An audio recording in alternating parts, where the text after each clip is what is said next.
Oh, we're live. Yeah, guys, how we doing? It is good timing over there. I'm dancing with my birra moretti la rosa, and my daughter brought me a toy hamburger with fish on it. So it's a little surf and turf gourmet option. So I hope everyone out there is having a great, wonderful evening. We have a full cast tonight. It's the All-Star team. We have the Godfather himself, Jason Longshore. Hello. We have the Mouth of the South, Mr. John W. Nelson. Woo! And we have the VP of all worldwide operations, Kelly Francis.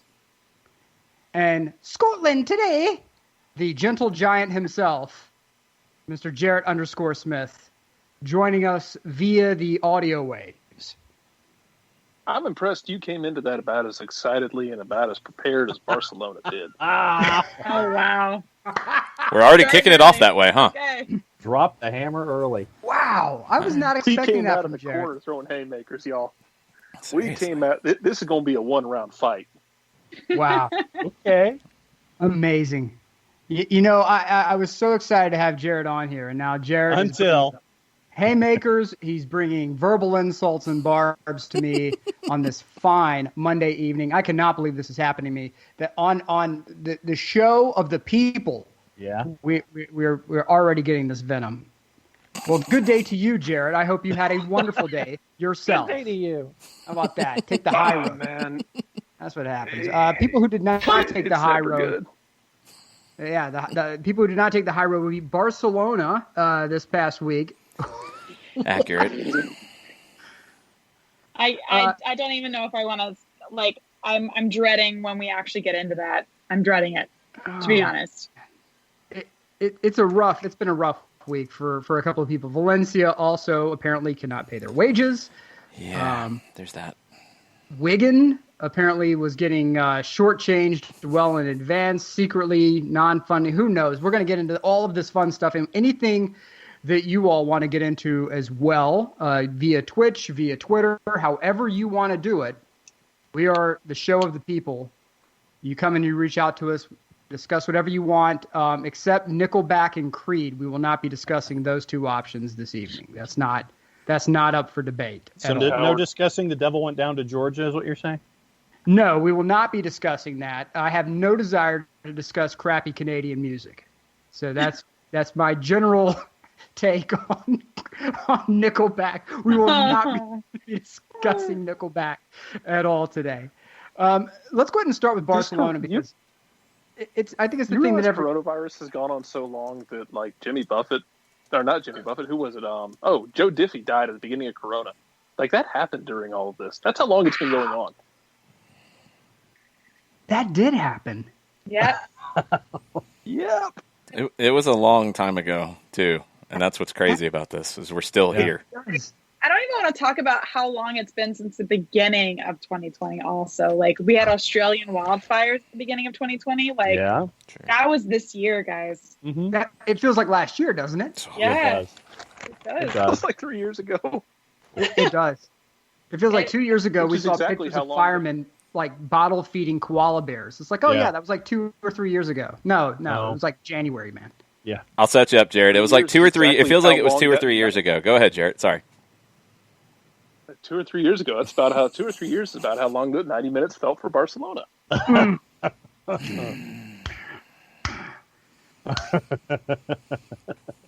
Body blow, uppercut. He's down for the count. So let's get into Barcelona because this is going to be the thing that. Here we go, Kelly Francis. All right, let's go. And Kelly, I want your take first on this thing. Is this the end? Is this finally the end? God, of the I run? hope so. Jesus. It has been so awful, guys. I was working a very long day during the match, and I knew that it was on. I didn't check my phone. I sort of came up for air and turned the TV on at work, and then immediately wanted to turn it back off. It's almost non-surprising that we're at this stage again. I mean, we need a real change. So like PK came on after the game and said it's like not about players, it's not about the coach. We need like change at Barcelona, and I couldn't agree more. It's the presidents need to be out for a while. We've been on a downward spiral for the past 6 years. It's just like the pool keeps being drained, and all of us, as far as fans and lovers of Barcelona, are at the bottom. And it's like, as much as we try to pull ourselves away from the drain that's sucking us down, that we have no ability to escape. And I really do hope that, I mean, obviously the board of directors called for presidential elections next year. I think after March 15th is what the date was on that. Serious change needs to happen. And honestly, we need to get rid of a lot of players. We need to deal with the debt that we've incurred with taking a risk on players that haven't paid out. I mean, it's just a very long list of cons and very little pros with Barcelona. I mean, let's That's get my opinion. No, I'm with you.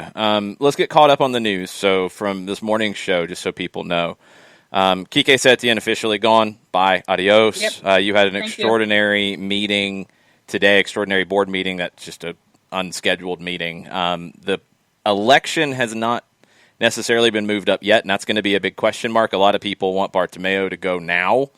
He wants to oversee what this rebuild starts like. By all accounts, he's had 6 years. He has. That's the problem. Oh, I know. He's had 6 years. Why does he need to oversee it now? Like, goodbye. Accurate. That's like a boyfriend that's been leeching off for you for 6 months. You can't just gracefully let him go. You got to sever the ties. Accurate, but you got to have an election. That's the thing, is you got to have an election. You can't just fire him. That's what makes Barcelona so tricky, is you're not dealing with an owner who can say, I don't like this, you're fired, bye, get out.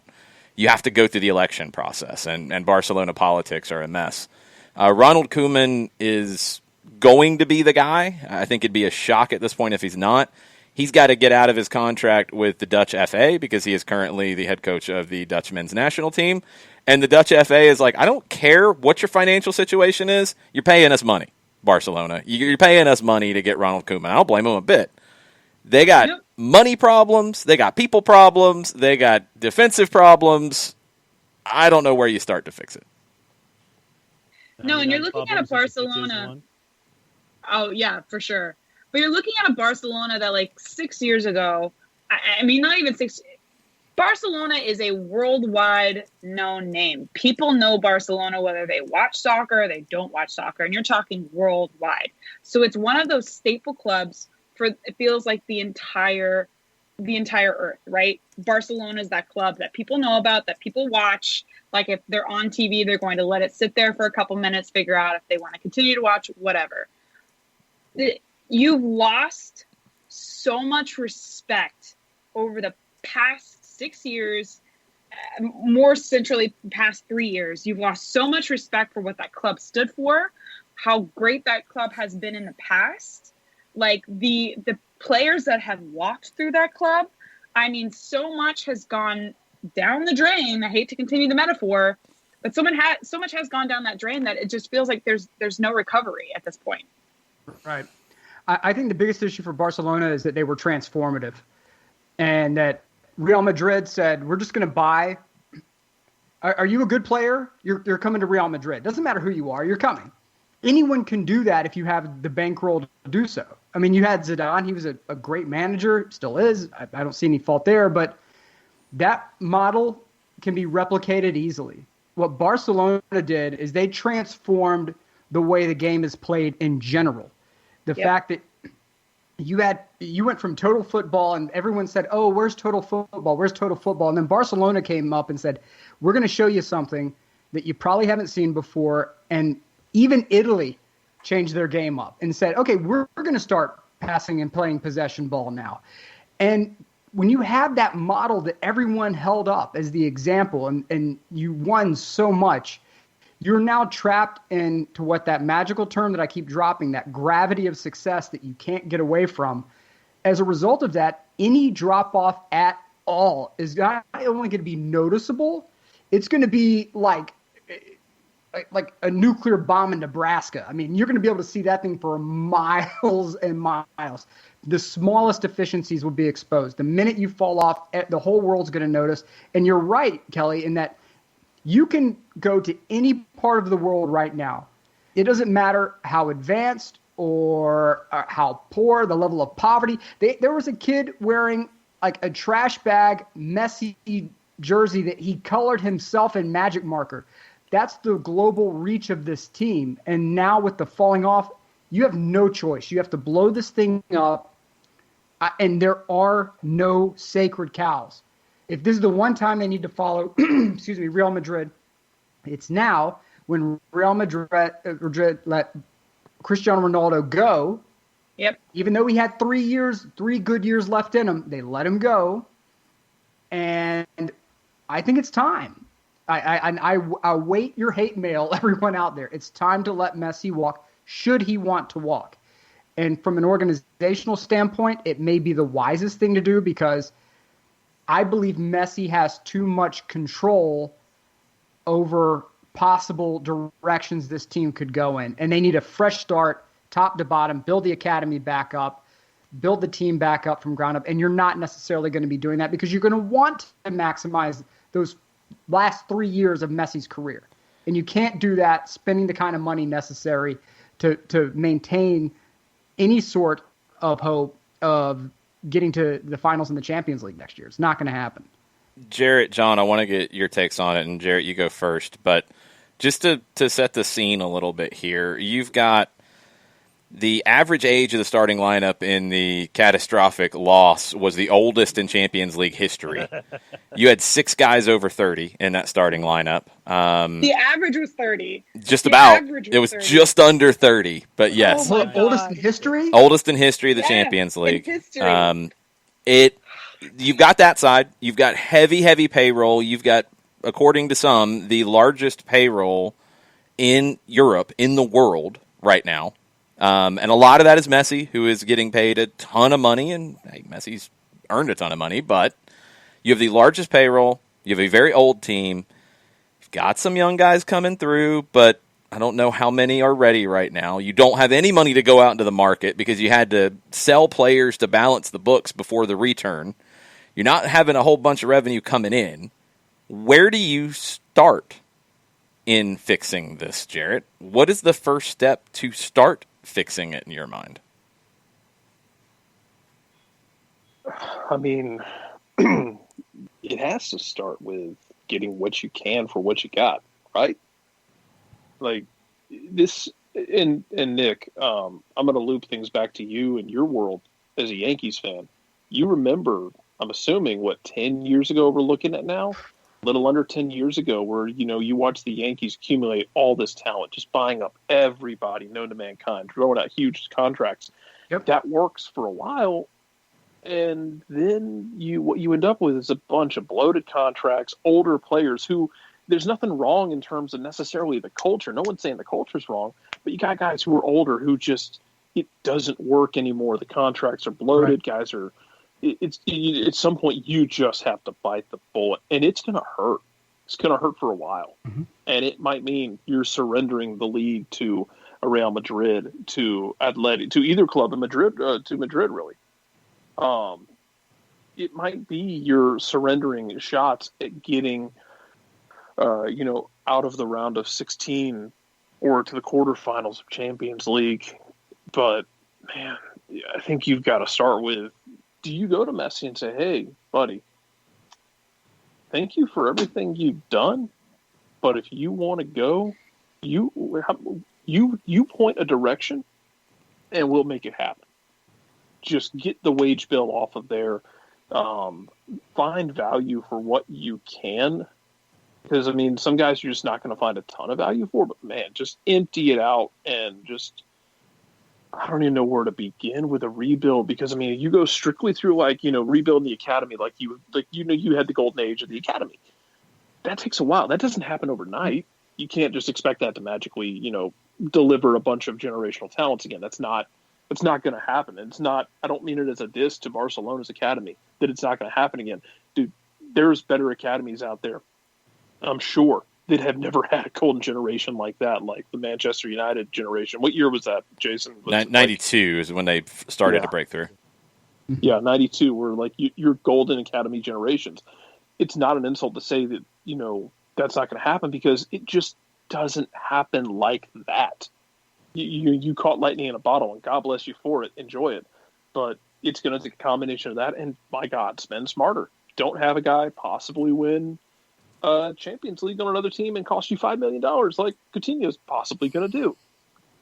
Just, I don't know where exactly this starts, but because of the weird election system with Barcelona, man, we might not really get an answer till March. But you got to do things before that. Like I know, but I don't think you can wait. No, you can't wait. Not so much in terms of the quality on the field or any of that. I honestly don't know if you can wait, because I don't know what your financial situation is to start next season. Like, to be real about it, like, you might have to sell some players just to bring in money to get going. Next year. I mean, it's that simple. You've got a goalkeeper who's probably worth a pretty penny that can really go a long way to helping with that. There's always going to be, teams that are. They picked a terrible time for this, for what it's worth, because usually there would be a lot of teams who would be willing to throw around money irresponsibly. But in a post-Corona world, or a current Corona world, the number of teams and the willingness to throw money around stupidly is probably down. In a different year, I don't think it's a big deal. It's not as big of a deal. But because now you have teams worried about their financial standing, they might not be willing to throw around the money and the big money that you might be looking for to unload these guys. I don't know where this begins, other than like, hey, point the Messi guy in a different direction, maybe to lower the wage bill, and see what you can get for guys. And when the dust is settled, we'll see what kind of construction equipment and asbestos poisoning we're left with. Yeah. I mean, for me, aren't we still looking at 120 million euro to balance the books? No, that was before. Okay. They already did that with the Arthur transfer to Juve, correct? Yep, he just got busted crashing his Ferrari in a DUI. Good times. Okay. Well, Barca dodged that bullet, but yeah, that helped balance those books. Well, I mean, for me, you've got to lower the wage bill first. I'm with Jared here, and if it means it's Ter Stegen, if it means it's, I don't know who else is someone that can bring you back a decent return on your investment. And then, of course, the environment that we're in, how decent is that decent investment these days, and having to balance all that stuff off. For me, it's trying to get what you can to help defer your wage bill. And, I mean, bring Messi into the room and sit there and say, all right, dude, what are you looking for here? Because he asked for help at the beginning of the year. He asked for help and didn't get it. And so it's all right. Now you bring him in. All right. You asked for help. What are you looking for in that regard? And for me, it starts with trying to get what you can for the young talent, knowing that this is going to be painful for a while. Okay. So I think. Hold on. You guys have said two different things, and Kelly's got to break the tie. Okay. Jarrett says, find out where Messi wants to go and get him out. John's saying, ask Messi what he wants and build around what he wants. Kelly, as the Barcelona fan here, can you say goodbye to Lionel Messi, or is he part of the rebuild? It's going to make me cry to see him in a different jersey, but he's got to go. Okay. Got to go. Wow. He's got to go. I adore Messi, and he is Barcelona. But he's reaching the end of his career. I mean, he's still got a good amount of years left. I don't think that you need to rebuild Barcelona around Messi if we're talking years, 4 years, when a rebuild, because a rebuild is not going to happen in a year. It's not going to happen in 2. It's probably going to take 3, maybe 4, but you don't want who you build your rebuild around to leave in 4 years. So I don't think it's a smart idea. He is one of the biggest salaries on your book. I mean, he's well worth the money. It's going to be hard to move him on, but I think at that point in time, a refresh might be good for Messi as a player, and I think it would be good for Barcelona because, in hindsight, when you look at the way they play, they rely on him. He's been carrying this team for years, and it's time to take the load off of his shoulders and allow him just to walk his own path. I adore Messi. I'm going to cry seeing him in a different jersey. It's going to feel weird, and it feels alien, and probably will be like the most 2020 thing ever that happens, but it needs to happen.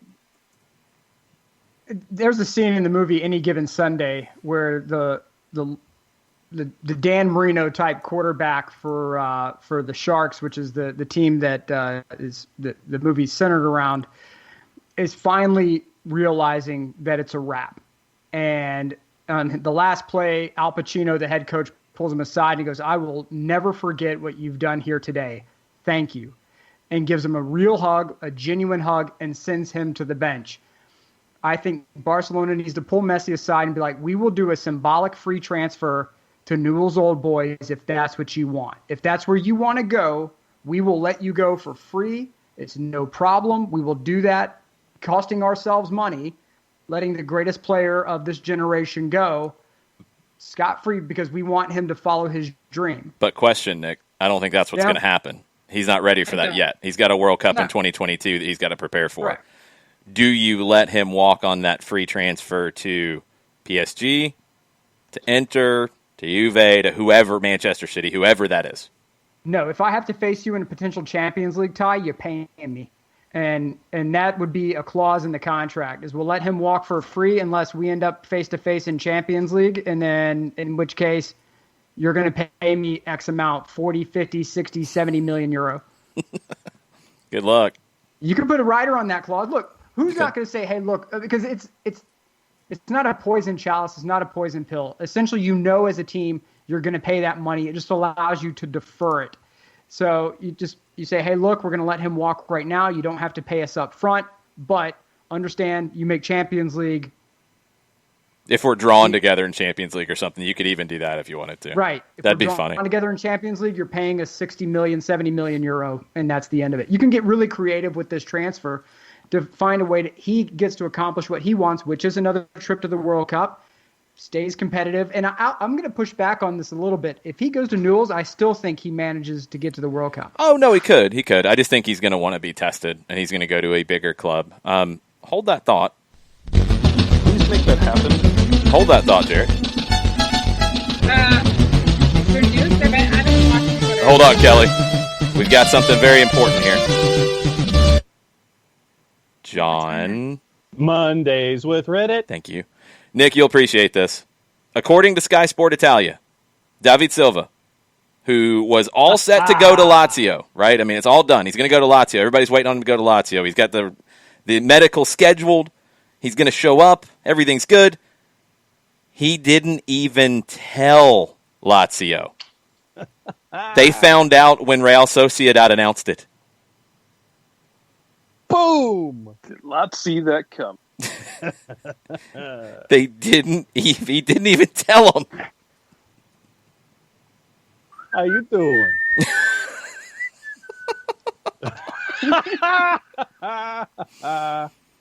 Mighty fine Monday, ladies and gentlemen. Mighty fine. Mighty fine. That is a delight. Isn't that just a delight how that worked out? I thought you'd appreciate that one. That's tremendous. Just amazing. Didn't even let him know? No. They found out when Real Sociedad announced it. From Sky Sport Italia, Lazio are reportedly furious at David Silva's behavior, as it's claimed he didn't even tell them he was signing. The deal seemingly done last week with a medical booked in Rome, a 3-year contract worth €4 million per season, including bonuses with perks such as a personal driver and use of a private jet. However, reports over the last few days stated that he was not answering calls from the Lazio directors and had been given an ultimatum of today to make a decision. So according to Sky Sport Italia, he didn't even tell him. He signs for Real Sociedad. They announce it. Lazio's infuriated with the lack of respect. They thought he was just taking his time to say goodbye to Manchester City and all of that. So he signed a shorter contract for less money to go to Real Sociedad rather than go to Lazio, and he did not even tell them. Wow. Because Las Palmas was interested, and Silva was like, I appreciate it. Thanks for calling, but No thanks. And now we get this. Ha ha! That is rich. That is so rich. And I am just thrilled, frankly. Just thrilled that this is this gone down this way. Couldn't happen to a better supporters group. Just couldn't. Well, there's Can't that. imagine. Unfortunate. As they say, because I watch a ton of Great British Baking Show now. I'm obsessed with the show. Oh, I love that show. That show is amazing. It's so great. When Paul Hollywood just looks at, Paul Hollywood gets a hold of it and goes, a little stodgy in the middle. Huh? Shame. Unfortunate, really. Oh, it's a dreadful shot. He won't be happy with that one at all. That's what it is. It's unfortunate, really. Shame. Oh, that's tremendous. Amazing. Tremendous. I love it.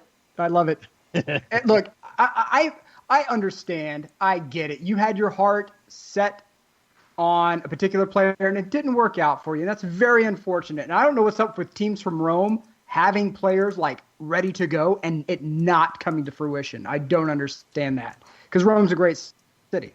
So I don't understand. Lazio I get though. You don't want to go to Lazio.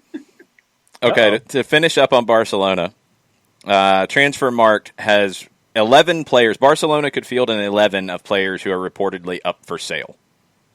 And the total value, according to Transfermarkt, which is all over the map right now in terms of trying to guess what this market's going to look like, €345.5 million. Players who could be up for sale, backup goalkeeper Neto, backline of Alba, Umtiti, Piqué, Semedo. I would take Umtiti any day. Yeah. Any day. €32 million for Umtiti. That's not bad. 32 million? No, John, don't you make that face. Umtiti is life. No, I was making the face about Semedo. I wasn't making the face about Umtiti. Semedo was awful. One of the worst performances in a big game I've ever seen. Midfield, Busquets, €28 million. That seems like a pipe dream kind of number. Rakitic at €20 million. I'd be kind of tempted on that one. And Vidal at €11 million. I love Vidal, but I think it's past him. I don't even know if 11's there. They are reporting, now we'll come back to the last one. Luis Suarez, reportedly Ajax is actually reaching out and trying to talk to him about coming back, which would be a shocking move. Not really the typical move for Ajax, but there's been more pressure on them to get some bigger names. They do this yo-yo thing, kind of like Barcelona, except they do it at alternate times. So it's like, we're going to develop players, we're going to bring players through, we're going to sell them, we're going to bring in money. Then they get well, wait a minute, now we're selling all of our players. We want some people to, buy the shirt and be really happy about and put the poster on the wall. We need some names. Luis Suarez could be that name. €28 million is the number they've got here. That would be, I would assume, out of the budget that Inter Miami would want to pay, but we will see. Coutinho, €56 million. I don't think anybody's paying that. I don't know who's going to come in for Coutinho. And the one that maybe surprised me a little bit, Dembele. €56 million. Ooh. That would be one that's you're selling because you need cash. Yeah. I'd be surprised if they sold him. Yeah. The newspaper that's not the 3-letter newspaper that we also look at for information, the one that happens daily that sometimes comes in the mail. Yes. They're reporting 7 on the chop. Rakitic, Dembele, Vidal, Melo, Firpo, Brathwaite, and Umtiti. Oh, yeah, Brathwaite's like a no-brainer. The hope is that Barca can raise around $90 million from that fire sale of those individuals. So that's definitely the Rakitic cheaper has been side almost gone for the past 2 years. They've been trying to move him. So I would that take one Rakitic. doesn't shock me that much. But, Umtiti, I think you may want to try to see if you can get something on the field from him, I think. I don't know if you necessarily from him. I don't know why they don't use him as much. I feel like in the system that they've been working in, Umtiti would fit. I think, honestly, again, this is going to make a lot of Barcelona people very angry. I think Piqué needs to find a different avenue as well. Yeah. It's time. It's time. And he knows that. Yeah. And I think that there have been a lot of rumors as well as about him moving on because Shakira and blah, blah, blah, and living other places. But I think it's about time for him to go as well. So, I mean, you could have obviously Umtiti in that conversation, but I just feel like you need to, He's such a good player, and it's a shame that they have so many of these players that just sit and gather dust, and I mean, that's sort of what Barcelona's always been about, though, in the same regard. But yeah, the last few years they've gotten out of hand with it, and a player Kefsey brings up in the Twitch pitch chat room here. Remember when they decided to throw a bunch of money at Malcolm, and how well that went? Where is he these days, by the way? Who is doing their that's the player who's supposed to go to Rome. Yeah. Malcolm was supposed to go to Rome. He was on the plane. He was on the damn plane, supposed to go to Rome. And they're like, well, we lost contact with the plane. We don't know, like, is the plane taken off? We don't even know. And the guy's on his way to Barcelona with his agent. I mean. And he was there for like a year. And then he's in Russia now, I think. And he's a textbook Kelly player that she was just talking about, like collecting dust. He didn't do anything. He just sat there. No. Zenit. Zenit. There you go. Gustavo chimes in, watching from Buenos Aires. Hola, Gustavo. He says they're going to need the Federal Reserve to get a new team. For that, why not change the name of the club and call it Bayern Munich? Oh. Taking shots. Oh. Bang. Made in Germany. You know the Germans always make good stuff. Yeah, he's not wrong. It's true. He's not wrong. He's not. No. Wow. This was so weird for me personally watching this game unfold, because this was a score line as the goals kept rolling in. That as a Celtic fan, I'm used to watching them play Bayern Munich, being like, yeah, that's probably going to happen, because Celtic's going to play some 18-year-old kid who's playing left back for no good reason again, and he's never seen as much money as Bayern Munich is paying the guy he's going to have to defend. But that feeling, that just overwhelmingness happening to Barcelona was such a weird feeling to watch. I'm like, that happens to the smaller clubs that get involved in these competitions, right? Man, that ain't supposed to happen to Barcelona though. So I think part of me is still kind of wrestling with the whole emotion of it as well. Just trying to rationalize it, I guess, and trying to that happened. It leaves a scar. Damn. Oh, yeah. Yes. This was like the University of Alabama versus Boy Scout Troop 773. It wasn't even I did not feel at any point that this game was in contest. It was just kind of like, all right, when you have Alphonso Davies dancing on the line, dancing. Tomato. It was like, okay, we're looking at something a little different now. Who would have thought about this 5-10 years ago, that a kid from North America would be dancing on Barcelona? No. It made me so happy to see it. As a Barcelona fan, it felt wrong for me to just be very excited about what I was watching, but it was also I felt like a proud mom moment where I'm like, oh, that's my Davies. Yes. Okay. It was. We watched this guy in the MLS All-Star game. Mm-hmm. It kind of felt like that moment where an NBA All-Star game where Shaq would palm the ball and hold it in the defender's face jokingly, except this wasn't a joke. This was just I'm going to toy with you because I can. Yeah. All right, we're not going to talk about Barcelona quite as much as the show on TIC that has been talking about Barcelona for, I think, 3 hours now. And they've shown the Messi highlights saving Barcelona. It said El Superhero de Barcelona with Messi. I mean, it's all over it.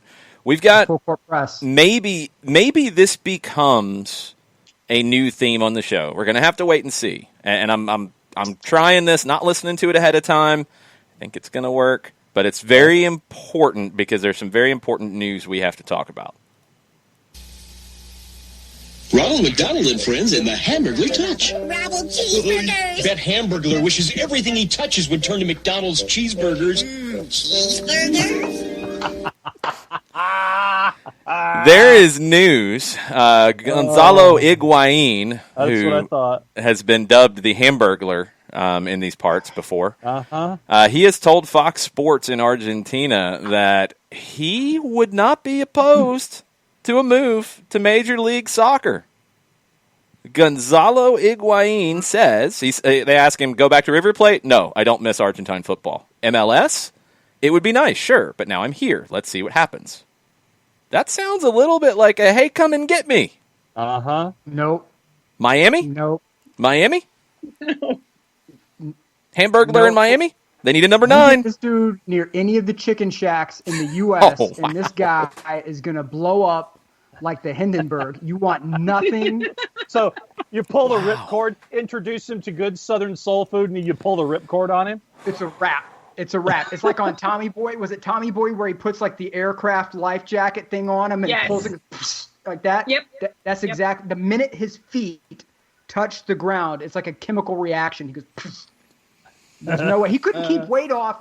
He couldn't keep weight off toward the tail end at Real Madrid. He couldn't keep it off and barely keep it off in Napoli. He did not keep it off at all in Juve. What?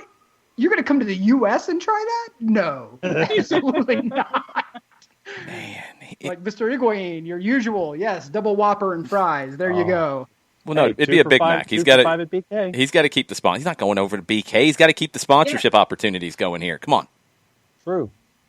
I'll grant you that. I mean, there's a lot that comes with that name. You got to keep your reputation. You know? You don't want to short yourself too soon. Big Macs all day long for Gonzalo Higuain. Double quarter pounders with cheese. I think he'd like Cuban food too, though, if he went to Miami. Oh, yeah. Oh yeah. Yeah, that could be rough. Captain Ragamuffin's a little worried if he goes to Miami because of those see-through white tops. Oh no. Oh.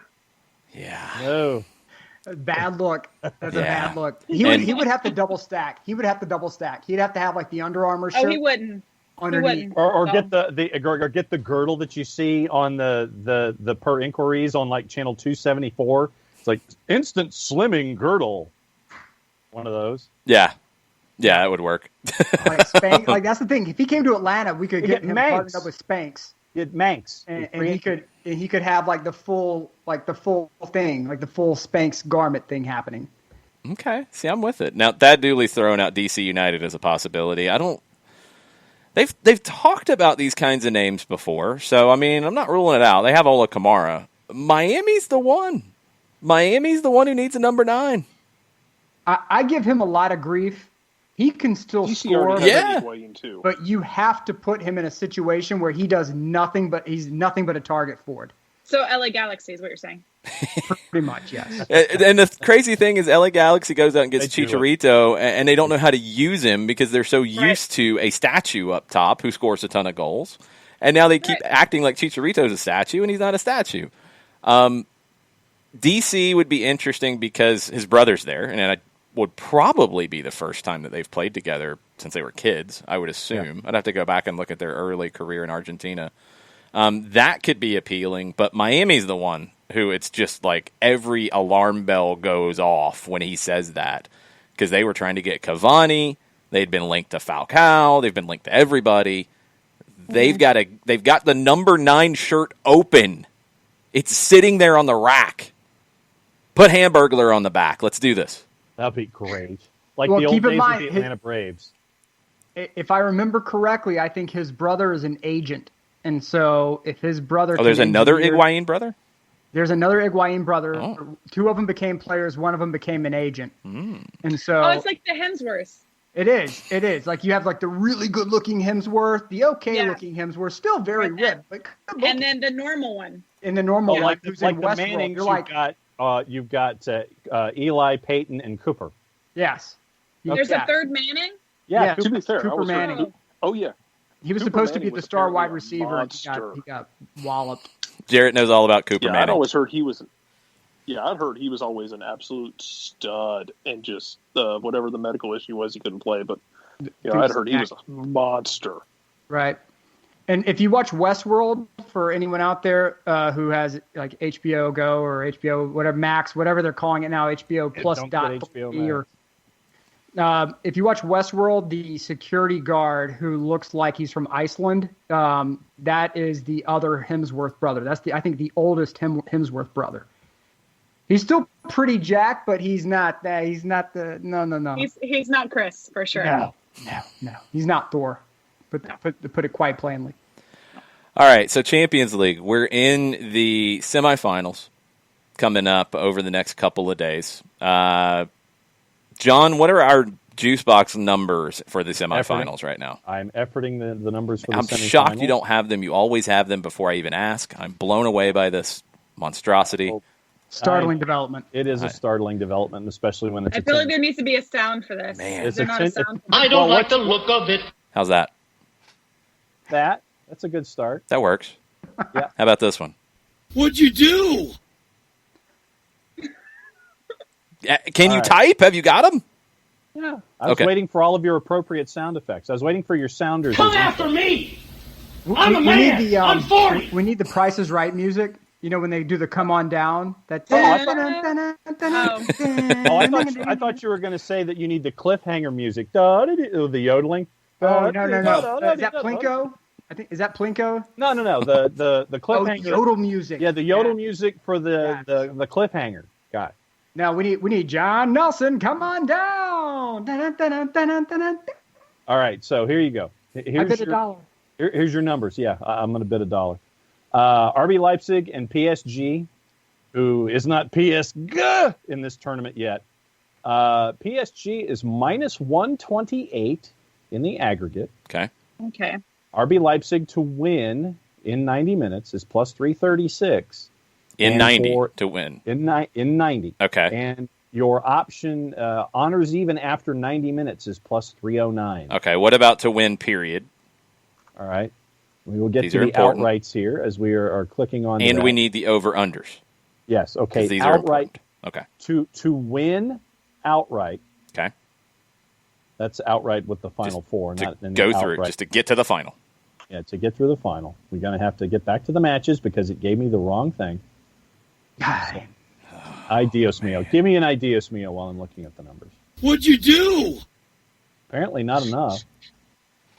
All right, so it looks like that's Asian handicap, over-under. Okay, so your over-unders. Over-under changes at 3 and 3 1/4 for your over-under. All right. The over at 3 is minus 109.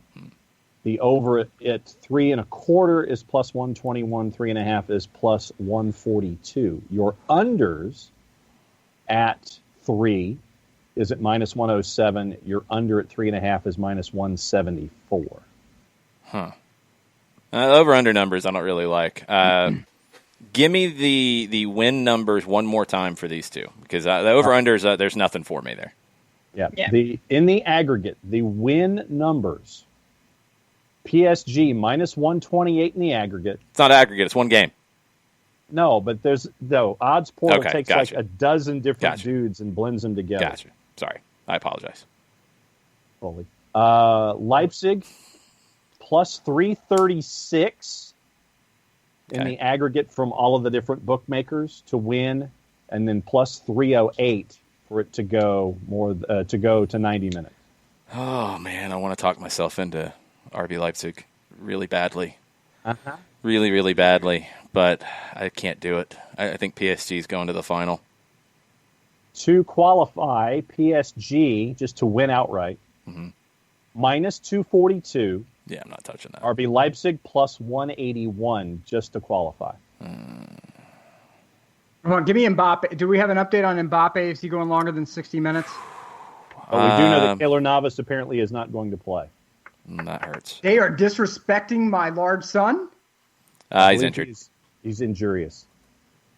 Okay. That's not quite an insult to my large son. Yeah, it's not. I saw a lineup that is being reported by the French media here.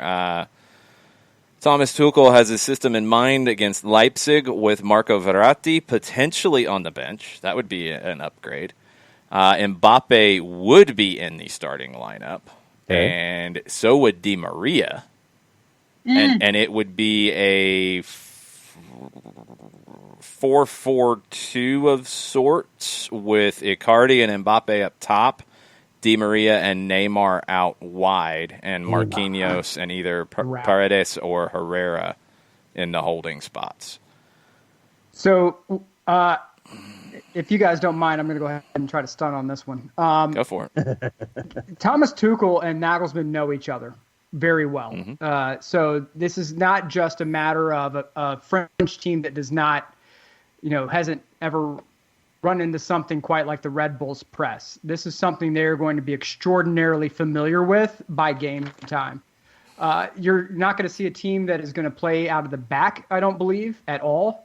I believe they're going to try to play it long and let those speed demons run wild, because all it's going to take is one or two opportunities to beat that back line to get ahead. And once they get ahead, they'll be more than satisfied if they need to slow it down. I'm going to take PSG. I'm going to say it's going to be 3-2. Oh, the over. But I'm going to say that second Leipzig goal will come very, very late. Okay. Because PSG is going to run to 3 up pretty quickly. Okay. Kelly, what are you thinking? Where are you leaning on this one? I didn't get a chance to watch the Atlanta game. I know that everybody on Twitter was basically Atlanta's everybody was loving Atalanta, and then for sure. And I know that it was a big loss for PSG to get that. I think he's right. RB Leipzig is going to fight for this, but I do think PSG releases speed demons. I do think we're going to see a couple goals really quickly, at least 2 in the first half. So I actually would probably say 3-1 PSG. That was my scoreline. I'm with you. 3-1, I think, is what it feels like to me. I think RB Leipzig will try to make it difficult, but I think Tuchel knows exactly what they're going to do, and I think he'll have the game plan to nullify it. And when you have that kind of speed up top, it makes it really easy for PSG to come in here and have about 30% of the possession, but create a bunch of opportunities on the break with speed and just playing vertically over the top and creating chaos. I think it's 3-1. Bernd Dursberger, who is our Bundesliga correspondent, not surprisingly, or surprisingly, depending on how you want to take it, is saying RB Leipzig matches up well with PSG and will win. He's more worried about the other game, Bayern not matching up well with Lyon, and they have to be very careful about Lyon's fast forwards. He's worried about Boateng and Alaba in the back, and he says the first goal will be huge. What are the numbers on the Bayern-Lyon match, John, before we get Jarrett's predictions on both? Okay, so which one do you want first? I don't know. Bayern to win. Let's do outright win. Yeah, just do outright win. Just period win. All right. Bayern minus 437. Ooh. Lyon plus 1040 and as high as plus 1150. Man. Take Lyon. Wow. Take that action. Man. Somebody knows something. That was what it was last time. It was those same kind of numbers against Man City. No. Either the gamblers, either the bookies don't know how to appropriately mark Lyon, or they are, or somebody is trying to push some action. I'm feeling some action pushing here. Nobody's betting on Lyon, I'm assuming. No, which is a little surprising. The outright numbers to qualify. Bayern Munich to qualify. minus 1333. Lyon, oh my God. Lyon to qualify plus 721. That's the one I like. I think extra time. That's a Burmese tiger trap. Yeah. All right, Jarrett, you got to give your predictions on both. Go. Oh, well, it's going to be Lyon's for me because I am going to continue to support my large adult son, Moussa Dembele, and his eternal torture of Manchester City, which we can get into. His first goal not being a legitimate goal, that's fine. It really wasn't.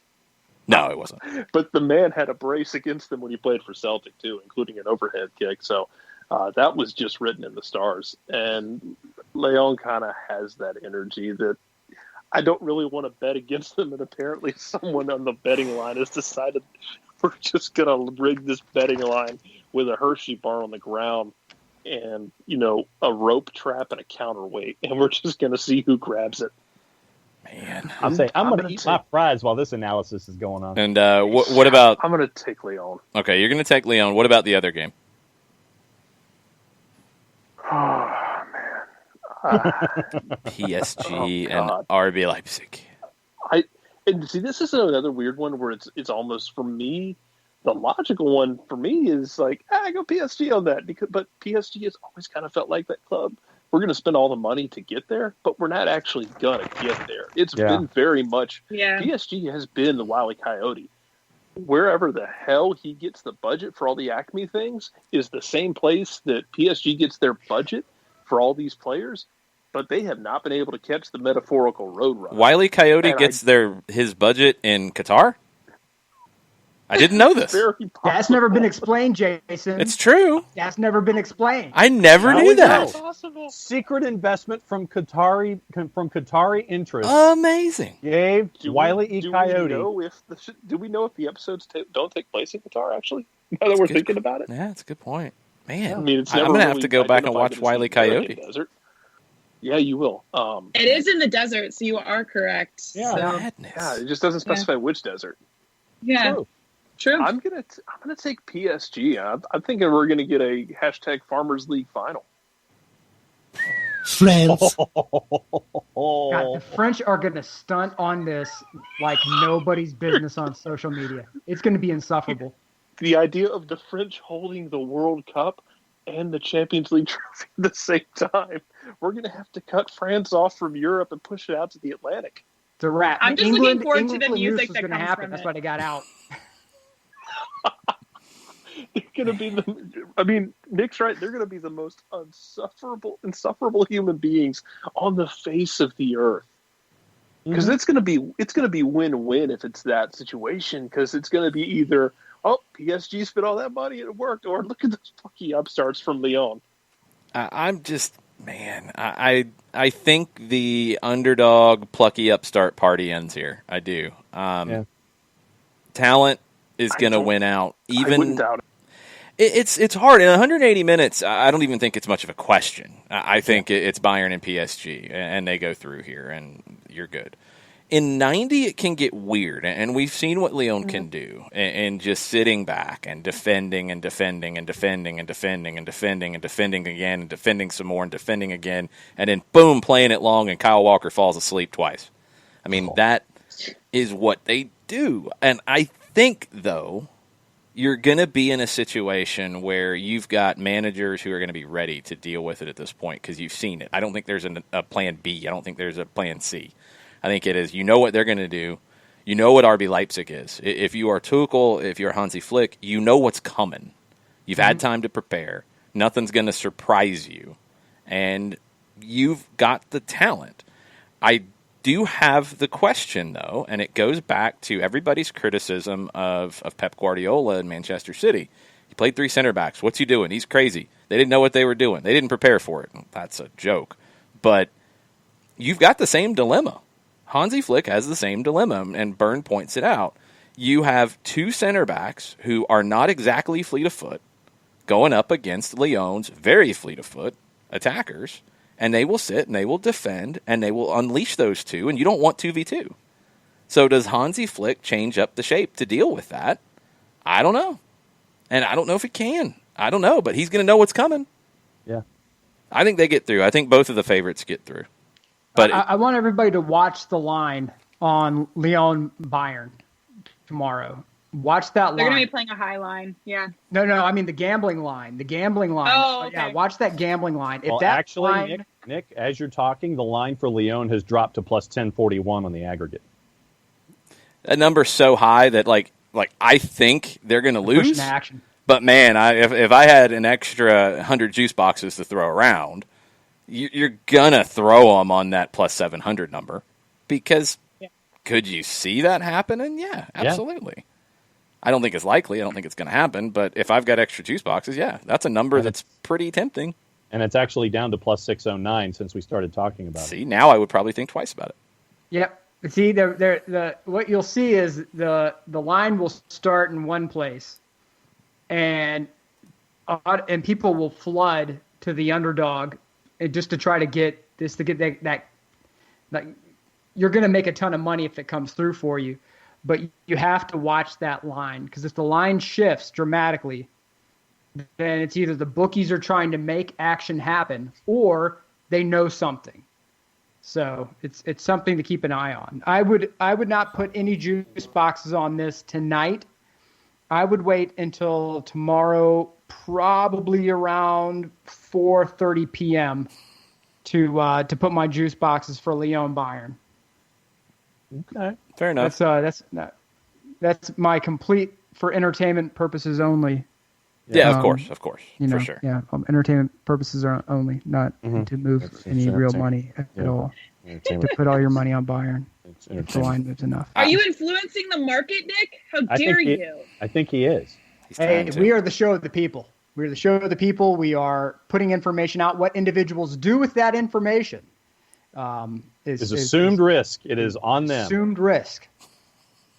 So that's all we're going to say. I'm with it. Assumed risk. I'm hip. Friends. Watch the line tomorrow. That's all I'm saying. Look, my God. Hey, look. I forget that I haven't been on this show in a very long time. It's just so amusing. It's never so gotten amusing. any more serious. Nothing changed, Cal. We're still here. We didn't go anywhere. You have a couple of very knowledgeable guys with a troublemaker and someone with some knowledge of the seedy underbelly of the gambling degenerates, and a fine, upstanding individual in the community, business professional such as yourself. So, this is what we do on this show. By the way, watch Scottish Twitter if Lyon wins and Dembele scores, because they just about burned down their section of Twitter the other day when he scored 2 goals against City. It is a very much my large adult son vibe. And if he does it again, it's gonna be almost, but not quite as insufferable as the French will be in general. Oh, man, that's a contest. That's a contest that I do not want to have to judge. Because Scotland, what France has in terms of the arrogance, Scotland has in terms of the inferiority complex that is just going to bubble to the surface. Oh, all right. We're going to reset a little bit with a quick trip down to South America. We've talked about restart plans for a while, and South America, I wanted to dig into it and kind of see where things stood. You've got 10 leagues, and 4 of them are playing right now. The other 6 are waiting. There's a couple that we don't know what it looks like. There's one that's going to start tomorrow. It's ramping back up, but with the MLS window open, keep an eye on some of these and how things go, because I think there's going to be a big market for MLS in South America. Real quick running through it. Venezuela and Chile, no clue when they're coming back. Venezuela's proposed bubble scenarios. Chilean teams are training, but they don't have a restart date. Bolivia is not going to start until September.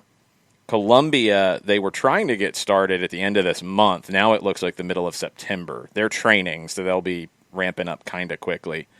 Argentina, they've started training. The team's participating in Libertadores and Sudamericana, which gets started in the second week of September. They started training a little bit earlier. I don't know what the rest of the season looks like in Argentina, because it was over and they were about to do this Copa de la Superliga, and now they've changed their whole structure again because that's what Argentina does. And you're at a point where it's you've got teams that are going to play in South American competition and they're not going to play anything else. We don't really know what it's going to be. I guess there's going to be some kind of cup competition. They'll make up another trophy. They'll go find one and put a new name on it, take the plate off, put something else on. It'll be ridiculous. They've got teams, though, and Gustavo's watching in the chat, and I want to hear from him. His team is one that's in trouble, and there's quite a few in Argentina that are. They can't make payroll right now. Independiente is going to have to sell players because they can't pay them at the moment. They reportedly have a debt to Club America for a player that could be coming to Austin FC in Cecilio Dominguez. So keep an eye on that one. Peru was supposed to start last weekend. Matches got postponed because of positive tests. They are set to start tomorrow. and a team that has never won the first division's on top of the table right now, Alianza Universidad. Ecuador started back this weekend, and you've got LDU Quito, who's a team to keep an eye on. They've been doing really well. They're at the top of the table right now. You can watch the Ecuador League on Gold TV in the U.S. So if you have Fanatis or if it's on your cable package, Ecuador's on Gold TV. There's a big game Wednesday at 6. Quito and Técnico Universitario, who is in third place right now, 1 point back. So that should be a good one. Uruguay, I don't know if you guys saw this. When they started back, they had the big derby with Nacional and Peñarol. They shot off so many fireworks at this game, you could not see what was going on.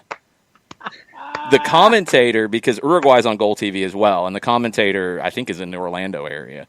And he's like, well, I don't really know. I can't really see what's happening here. I don't know. I mean, it was just madness. And I saw pictures from the stadium, and if you were up in the top, like if you were where the cameras were, there's a field there somewhere. It's Fog Bowl. It was worse. Like Fog Bowl, you could actually see things moving. Like it was terrible. That game finished 1-1 with a horrific red card kick to the face, studs up, which was great. You've got another like random team leading the Uruguayan league, a team that was promoted this year, Rentistas. They are leading by 2 points. They play on Wednesday. Not all the matches are on Gold TV, but a good number are. The big ones are. Brazil has started back, and they've added Brazil. That's one league that you've not been able to watch in the U.S. for a while. Now you can watch it on Fanatis. It's an extra $7.99 a month, but they have a pack that gets you the first division and second division games. The nationwide league started back. A team to watch, and I think a team you might want to keep an eye on because there are some links, and he has interviewed reportedly back in 2018 for the Atlanta United job, Jorge Sampaoli's Atletico Mineiro. 3-0. They've won all 3 games. They're an interesting watch if you're looking for style and you're looking for somebody who has been under consideration in the past. Serie A, Serie B, and Brazil. You can watch it on Fanatis. Paraguay was the first one back. They started back on July 21st. Olympia, who you will remember from Eric Lopez, who is now in Atlanta. Don't know when he's getting started with Atlanta United 2 or moving to the first team or what that looks like. They're leading the table right now over Cerro Porteño.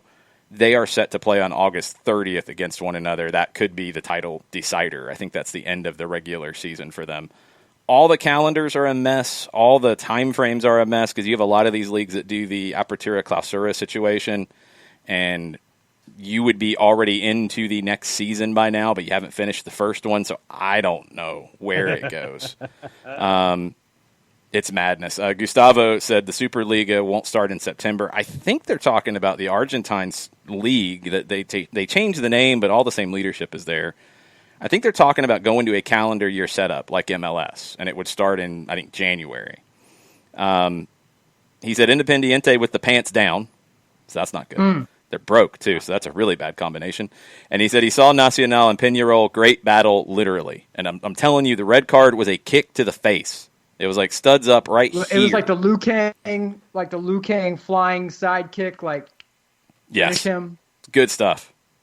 That's Uruguayan football for you. God bless South America. It's madness. But you've got, with some leagues playing, with some leagues not. Cleats. It's amazing. Craziness. You've got some leagues active. You've got some players who could be available. And I'll be really curious to see if you hear more things like the Austin one and you see more teams going out and trying to get some of these players who, it's like a smaller version of what's going on with Barcelona. You've got teams who've got to sell. They've got to bring in some revenue. They can't have fans in the stands yet. The only way you're going to find revenue is selling players. So and guys that's will be something available. to keep in mind is that when you look at the world markets, you have teams that have historically been in very good position who are no longer in good position at all. You have, for teams that are expecting these oil barons to come in and buy them, oil has not been this cheap in a generation. So while they're still mind-bendingly rich, they don't necessarily have quite as much to throw around as they did 5 years ago. But you're also looking at stability, and MLS is probably the most stable league, realistically, outside of the Prem in the world. Now, I mean, you have teams in Bundesliga that are in financial jeopardy. You have teams in Italy that are always on the verge of financial jeopardy. La Liga, you have teams that cannot pay their players. They're trying to issue IOUs. who does that leave? I mean, you have billionaires in the U.S. who are handling their business. And so when you're looking at, when you look at the transfer market as it is, you see players who 3-4 years ago would have been going for 50, 60 million. They're now like, okay, 28 million, this player's gone. It's like, wait, what? Mm-hmm. It's a completely new market. You have to completely reevaluate your player valuation. You have to completely reevaluate the players who you think can bring in. Now a lot of teams are probably going to be looking at their academies far more than they would have even 2 or 3 years ago. If you're not on that relegation bubble and you don't need that immediate talent injection, you just need depth. Bring those academy kids up. It's cheaper. So watch out for MLS because that money is there to spend, and some of those guys will spend it. It's going to be interesting to see how it shakes out. Chelsea is one who does not seem to realize that there is a pandemic going on and money's tight. They're throwing mad cash around. They're still trying to get Kai Havertz. This deal is trying to get done on the Chelsea side, but it doesn't look like they're going to get any kind of I think they were looking for the Corona discount. I don't think that's going to happen. No. So they're going to have to pony up another sounding like 100 million euro. That's the asking price from Leverkusen. After what they've spent on Werner, with all the other people they have, like, why would you spend that for another player that would push somebody else to the bench? Because Roman Abramovich can. But he wants all the toys. That's just how he's always operated. But, like, do you think you have the manager to win with that group? Is Frank Lampard the guy? Roman Abramovich will fire Frank Lampard and bring in somebody else. That's just how he's wired. Who else is there? Probably some dude on Neptune who's undefeated and has won every Neptunian title known to mankind. No, that's a crock, because when has he ever hired a no-name? He's going to go get a name. And Di Matteo. He didn't hire him. He was already there. And Nick's offended now. Did Di Matteo won what exactly? I think it was called the Champions League. Okay. He put that he fixed that team like MacGyver with toothpicks and chewing gum. You had Drogba on his very last tendon, like the strand of his tendons were barely hanging on, and somehow they pulled it off. That man is a legend. Yeah. He was a caretaker. They didn't go hire him, and then he ran him out. Klinsmann's free right now. That's a name. Oh my God. That's a name. Actually, this is something to keep in mind, and that gives us the segue into it. Good job, Jarrett. So with Ronald Koeman leaving the Dutch national team and going to Barcelona, if Barcelona pays up the bounty, which I'm assuming they will, because I don't know what else they do if they don't, that opens up a job with the Dutch national team. Dutch media has floated out a possibility for the new manager of the Dutch national team being Frank de Boer, which would make some sense. He is available. He could step right in. One of the other names that has been floated out for that job, according to some online polls, is Jurgen Klinsmann. No. How fast would he get run out of the Netherlands?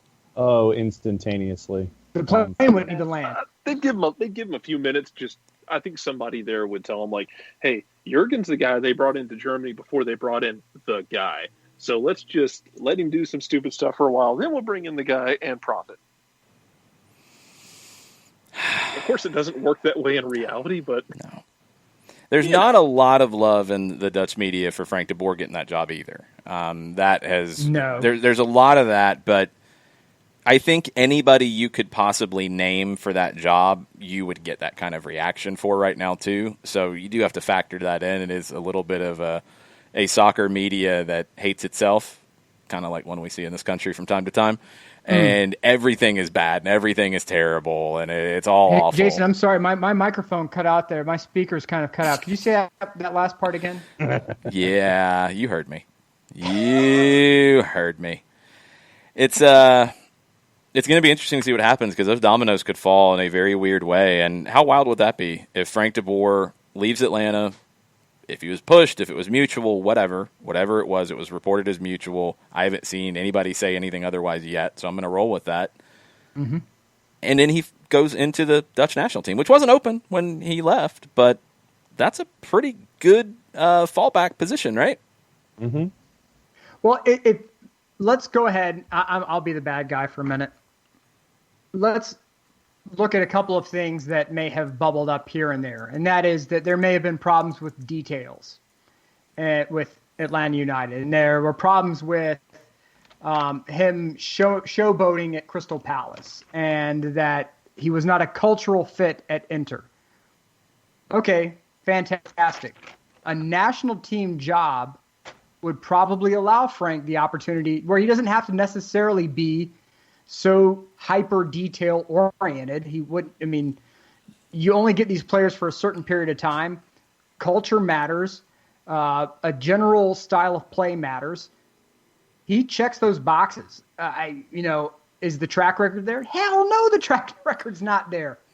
But he gets respect at Ajax for the 4 titles that he won. Mm-hmm.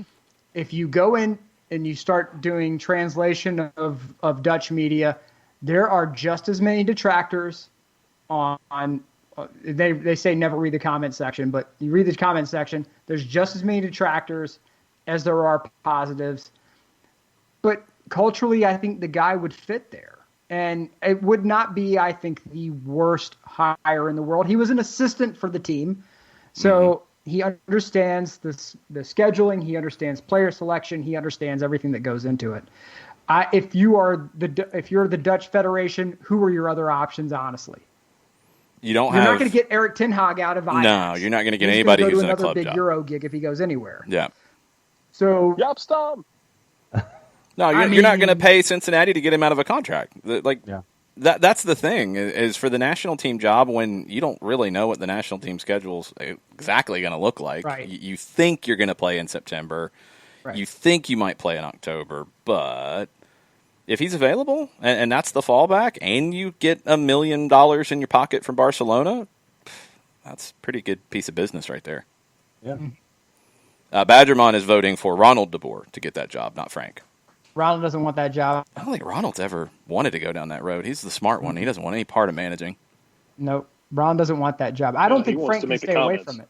I think even though Ronald, if you read Ronald's comments, Frank was allegedly relieved to be done in Atlanta, allegedly. But at the same time, when you feel like you're good at something, it's very hard to walk away from it. No matter how many failures you've had, it's hard to walk away from that one thing you feel good at because it brings you some sort of peace isn't the right word, but it brings you some sort of like justification, like some sort of self-worth and value. And so I don't know if Frank can walk away from that. Actually, Kelly, we have not had you on since the change here with manager.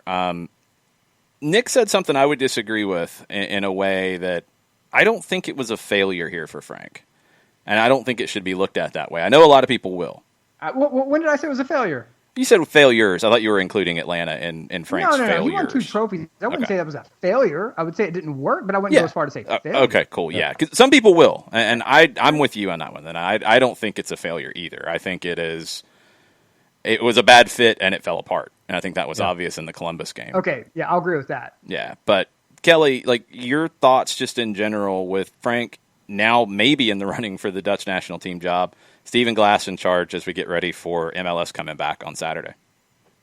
I hate to be the person with the black helicopter idea, but maybe this was possibly in the works already with Frank, with the idea of him having the ability to possibly get this national team job. I mean, Barcelona was having troubles to begin with, so maybe a move of coach was already in the horizon. So the national team was like, hey, Frank, are you possibly interested if the job opens up?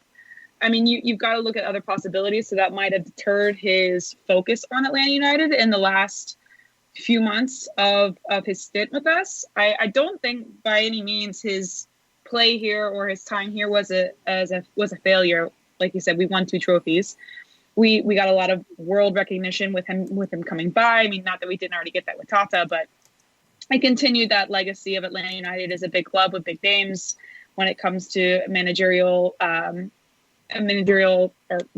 coaches, but I do think that the move was warranted. I do think from the beginning it was a weird fit to go from a coach like Tata to a very strict coach like De Boer. I do think it was a very huge culture shift on the way that we played, and the way that the locker room and the players interacted with the coaching staff. It changed completely from what was there previously with Tata. Obviously, him being like a grandfather or a father figure that would talk to them daily, pull them aside. It was sort of a more what I like to call a Southern hospitality type of environment when Tata was there, and it sort of shifted to a very cold place from what we heard from sources inside the actual locker rooms are. But I do think that the shift in departing with De Boer was the correct one. I think that 2020, I've said this previously, 2020 is sort of just a wash right now, the year. I think if you were going to make that choice to change your coach and to get back on the train track that you should have been on to begin with, that this was the year to do it, because you're looking at a very condensed, shortened year. If we make the playoffs, then awesome. If we don't, sorry to say this to Atlanta, not really a shock. I know that we're aiming to be there, obviously. Hopefully the interim coach and Glassy, from what I can see, is getting along really well with the players. It seems to be a comfortable switch. But do we see ourselves in the playoffs? And if we're in the playoffs, do we see ourselves winning MLS Cup? I'm not betting on it. I'm not riding on it. I just want to see us, as far as a team, come back together, because it feels like we've been splitting apart as far as Adams wise for a couple of months. And when I mean a couple of months, I mean almost a year now. It just like tether by tether of your old favorite sweatshirt that you really love just started rattling off, and it's like you couldn't get it all back together, and now you've went to a seamstress and they're trying to mend it. It's like we're back where we need to be. Where we go from here will be interesting. The next sort of train stop or station that we dock on will be really interesting to see where that takes us. But I do think that the Frank De Boer experiment is a realize that it didn't work out the way they thought it would. Yeah, I think that's fair. I mean, I think to say it was a failure is, a little bit hyperbole. I mean, you won 2 trophies. You were a game away from MLS Cup. I think you can get yourself in trouble if you judge based off of short-term things. I think if you are judging, like in the Champions League, the people who are starting the pep out conversation from Manchester City, that's ludicrous. The people who I think jump to conclusions about Maurizio Sarri at Juve just based off Champions League, that's too much. Like in a tournament format, in a playoff format, the best team doesn't always win. And that's just a fact. Like this tournament for Atlanta, you had the things that can't go wrong in it. Your forward is injured, he's gone. Your best goal scorer, your most important player, he's out. You give up a goal in the 4th minute of game 1. You're chasing that game the rest of the day. You outplay the Red Bulls, you don't find the goal. That happens. You have a first half red card in game 2 at 9 a.m. in the heat, and it took its toll on you. You give up a goal that you can't give up. You still had a chance to go through. You win the 3rd game. You go through, and you get into the knockouts. And that was the one that scared me. That was the one where it's like, okay, this is more than just bad results, losing out in the playoffs. This is something doesn't feel right. Mm-hmm. Right. And the second half maybe colored over that for me a little bit. I didn't expect it to happen when it did. It happened. I think ultimately both sides can shake hands on it and say, look, we tried. It didn't work. Mm-hmm. And you walk away now and you move on. And you win 2 trophies. I think Frank is in a better position going back to Europe and having another opportunity. I don't think Kelly's necessarily wrong with the black helicopter here, and I'm usually very adverse to black helicopters. Ronald Koeman's name popped up really, really fast with Barcelona. Really fast. And it looks like it's done. So Quique Setien, you knew unless he won Champions League, he was pretty much gone. Yeah. So could that have been on the back burner and hey, we don't have a job opening, but we might have a job opening, and I know you are currently employed, but let's just say, hypothetically, that we have these possibilities and we can work together. Would you want to do that? Right. And Frank went back to the Netherlands when sort of all of this started happening as far as quarantine-wise. I know that he had a health scare with the family. Yeah, it was early, right? It was like April? Yeah, it was like March or April. So he was gone, I think, for a month. So it's I know it's, again, Black Helicopter, but it's not out of an idea to think that he might have met with some people at that point in time. Yeah, I think at that time it would have been hey, enjoyed my time as the assistant working with you guys. If we can work together again, it'd be great. Like at that time, it was probably too early. But by the time you got to, I'd have to go back and see where Barcelona fell out of the table and where things started to change. I wonder if the timing lines up with the tournament in Orlando. Also, keep in mind, he is very good buddies with Edwin Vadesar, who is an executive with Ajax. Yeah. And if you don't think those guys weren't talking about some of the challenges that he may have been facing here at Atlanta United, and his boy Edwin saying, hey, look, I'm going to make some calls just to see what's going on, just to help you out. Hey, don't worry about it. You owe me nothing. I got you.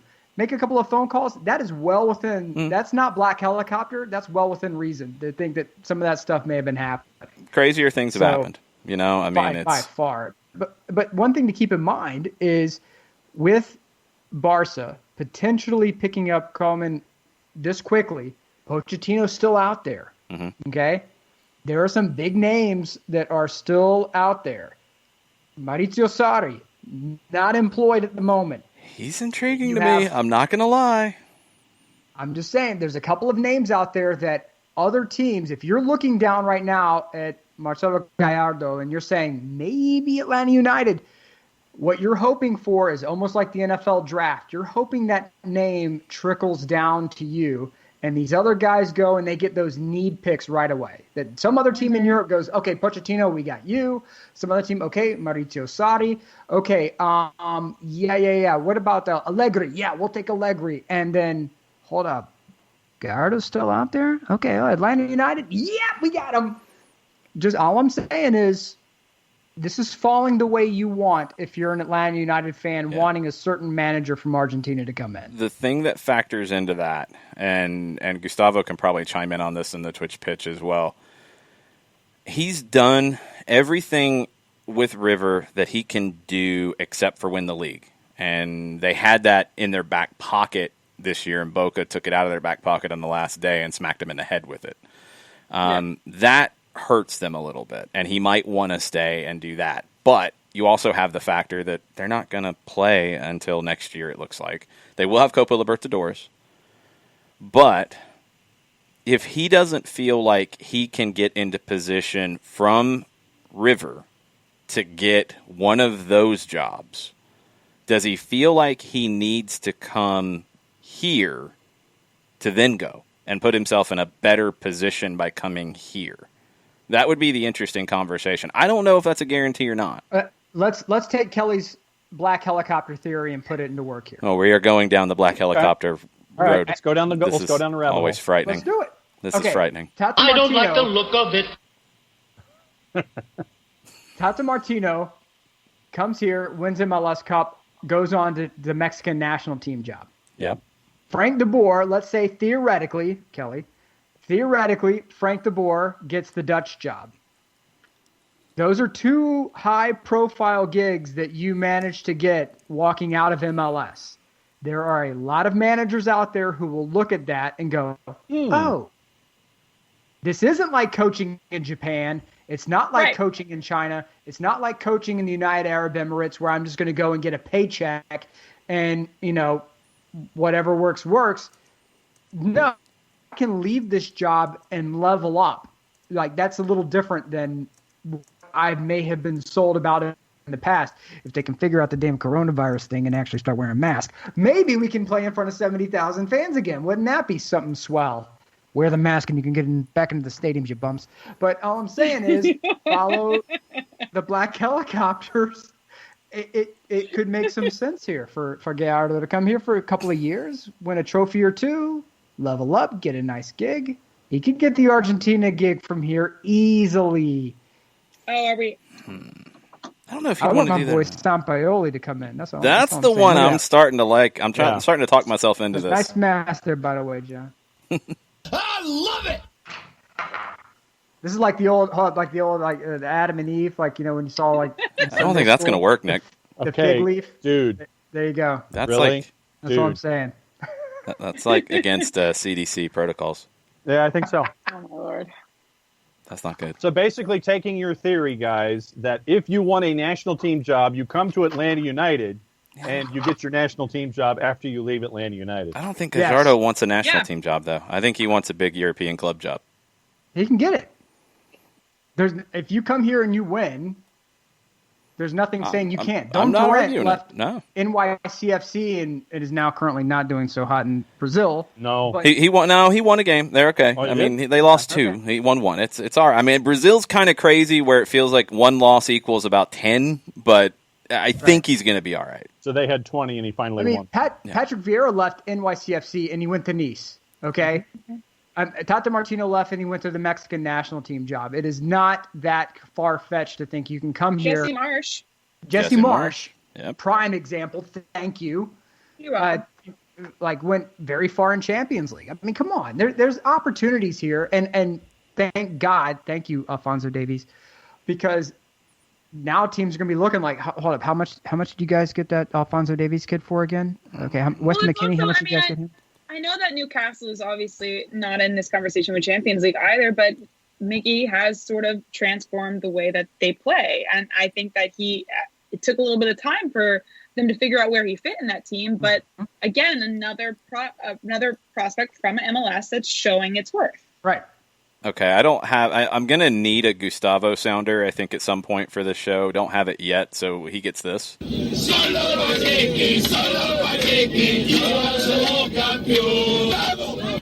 Gustavo's take is until the end of the Libertadores, Marcelo Gallardo won't leave River. Okay, that's fine. The Libertadores could end in January if they get all the way to the final and they don't have delays. He said if they have a mediocre performance, he'll probably leave. So the league doesn't really mean anything. So if he's done at River, let's say they crash out in the group stage, maybe he comes in for next season. He also says Gallardo won't go to the national team in any way. He's got issues with the Argentine FA authorities. Beautiful. Which is typical. I love it. I think everybody does. I love it. Good. Fantastic. Gustavo, that's amazing. That's an amazing bit of insight right there. Thank you. Wait until December or January. Reach out to him and say, hey, Marcelo, man, that run in Copa Libertadores is not doing so hot, huh? Look, we got money, secure living, man. We could put you up somewhere. Is your current boss a billionaire? Well, see, Uncle Art. Your Uncle Art is a billionaire. Are you an oak guy, Marcelo? You like oak? You like a color? We got a big table you can sit at. That's what I'm saying. You show him the table. You're good. Yeah. Like we send somebody down there like Winston Wolfe in Pulp Fiction. It's true. I like this idea. Man? You an oak man, Jimmy? I like this idea. But he could stop in Brazil first about Jorge Sampaoli. Yes. And that angers Gustavo. I think he would be very upset if that happened. But stylistically, I think he could be a really good fit. Well, I want Sebastian Becasese, but Gustavo. That's the one I want to. Squatted on that. He would be Gustavo, very angry about that. Who from Argentina is the person we should get then?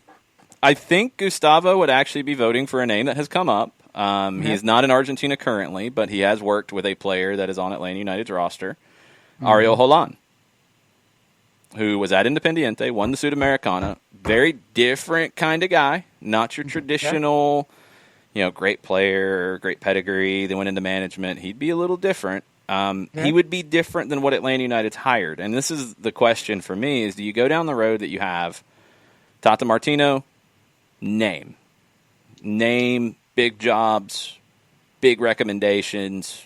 Tata Martino was a big presence. Frank de Boer, big name. Everybody knew Frank de Boer was straight away. You had questions about what happened in his last two stops, but pedigree, name, big name. would Ariel Holan or Sebastian Becasese or somebody like that be a big enough name? I think Gallardo would be. Maybe not as much for your average Atlanta United fan, but in the soccer world, he would make a big splash. Yeah. Let me tell you two names here. Maurizio Sarri was a banker. Oh, I don't hate his way up from Serie B. I do not hate that idea at all. I don't at all. Un momento, por favore. Arrigo Sacchi worked in shoes. He was like a shoe salesman. And they said, hold on. He worked in shoes. Gustavo's freaking out. He said, please, as long as Atlanta United doesn't call Sampaoli or Becasese, let anyone come. Anyone but those. Man. All I'm saying is it doesn't because the old days and for the Italian FA, the FIGC, they said you had to be a player to become a manager. And then they changed those rules, and then Arrigo Sacchi comes through. And somebody said, well, you don't have the pedigree. And Sacchi says, well, I wasn't aware that, to be a good jockey, you must have been born a racehorse first. So that's a good line.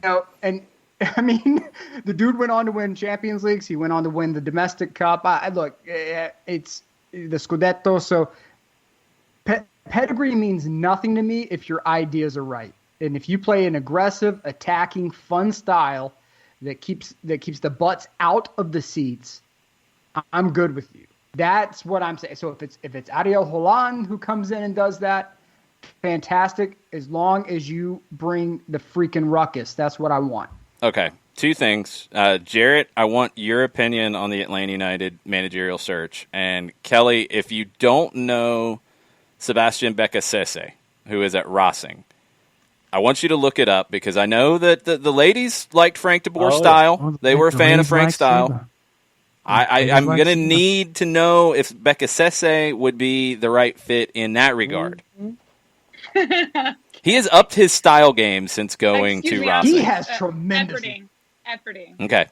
The suit with the vest and he goes with the vest. He's grown the hair out long enough for the little ponytail. Like, yeah, he's got some swag. I like it. So he would come in and be really the best dressed manager in MLS. He would. All right, Jarrett, what's your thoughts on Atlanta United's managerial search? I'm waiting for Napoli to have a breakdown with their current manager. And, man, Darren Neal's just going to be standing outside Gattuso's window with a boombox. Man, I think we've tried to fool ourselves into this one that this would be a great thing. It would be something. I don't know if it would be great. It would be amazing. Let's be careful with that one. Sorry, Gattuso. You might get us in trouble. I got to be careful with Gattuso quotes around here. Yeah, you do. Sometimes maybe good. Yeah, he was kind of wild back in the day. So what do you think about Becasese, Kelly?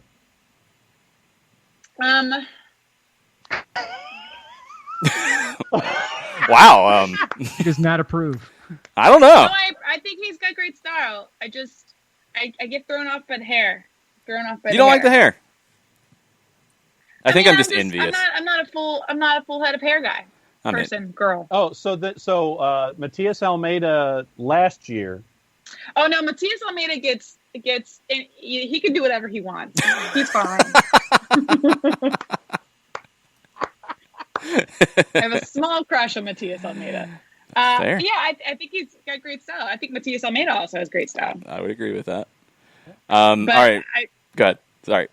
I would effort to say that Frank de Boer's the one photo in particular that's gone around is still by far top tier.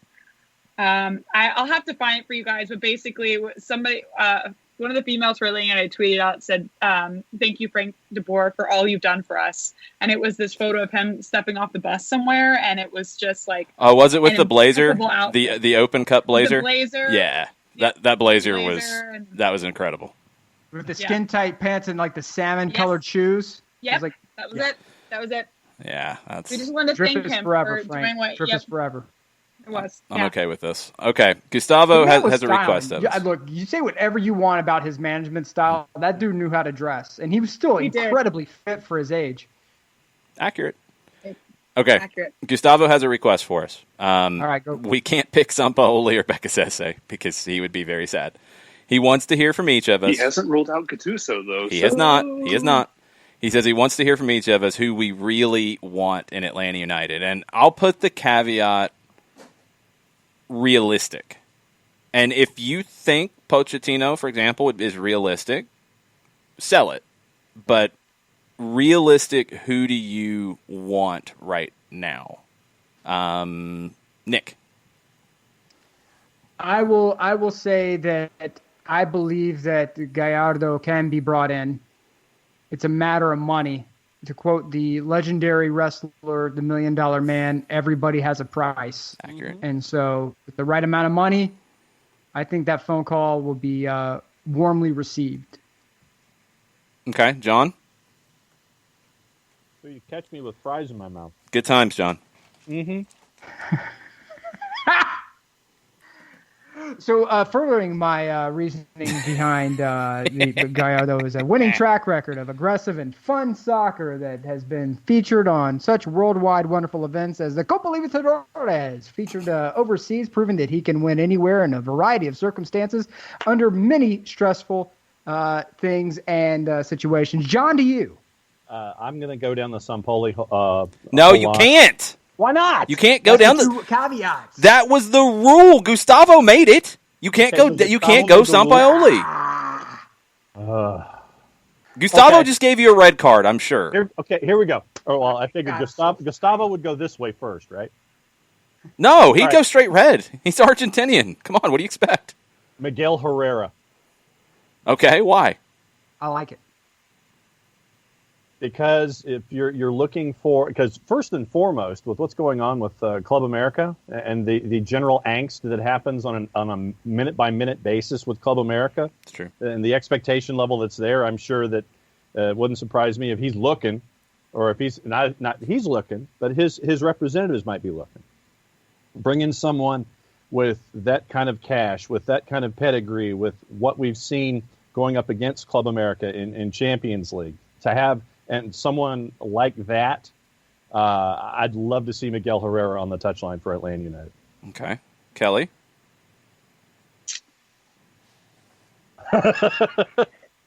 Do it. Can I say something that's not South American? Yeah. I don't think it has to be South American. No, I'm not subscribing to that theory. Because it's going to be completely unrealistic, but Peter Vermees? If you could pull it off, yeah. If we could pull it off, I think he would be, for me, I mean, you're looking at attack-minded but also defensive. I think Portland already has that ability. I think he communicates well with his players. I think he attaches himself to his players. He's already very familiar with MLS. So it's an impossible get right now, but we were talking possibilities and have the ability for that to be open. But Peter Vermees, for me, would be the end-all be-all. Well, see, that brings up an interesting thing, and we see this happen all the time in other leagues. If you are the big kid at the table, and you've got all the money, and you've got the shiny stadium, and you've got everything that everybody wants, when River or Boca have an opening, they can go sign whoever they want. They can go hire whoever they want. If you're doing really well at Huracan, oh, yeah, that's nice. That's great. We want you to come here now, and Huracan, here's a check. You'll be okay. Go find somebody else. Yep. PSG does the same thing. Juve does the same thing. If you are the big dog, you can go call your shot. And we haven't seen that ever happen in MLS. But you've got guys like Peter Vermees, who I think would be maybe the most difficult because he's been in Kansas City so long. You've got Giovanni Savarese, who I love and I think would be great from Portland. He hasn't been there that long, but I think he's pretty emotionally connected. You've got Almeida, who I think would be hard to walk away from. You've got, Vanny in Toronto, who some people like, some people don't. He's had a ton of success. You could throw your money around if you wanted to. You don't have a salary cap on coaches, and go get somebody in the league if you wanted to. That'd be brand new for Major League Soccer. Mm-hmm. Very, very different. Heel move. It would be. Heel move. It would be if you went to Savarese and said that I'm really impressed with what you did in the MLS's back tournament. That was great. How much are you making? Oh, that's not bad. Why don't you double that and come to Atlanta? Mm-hmm. Yeah. I mean, I don't think he's the right fit 'cause I think he's too defensive, too pragmatic, and I'm just judging from the reaction that would not be well received here. I think you've got to get somebody who would be kind of wild with the attack.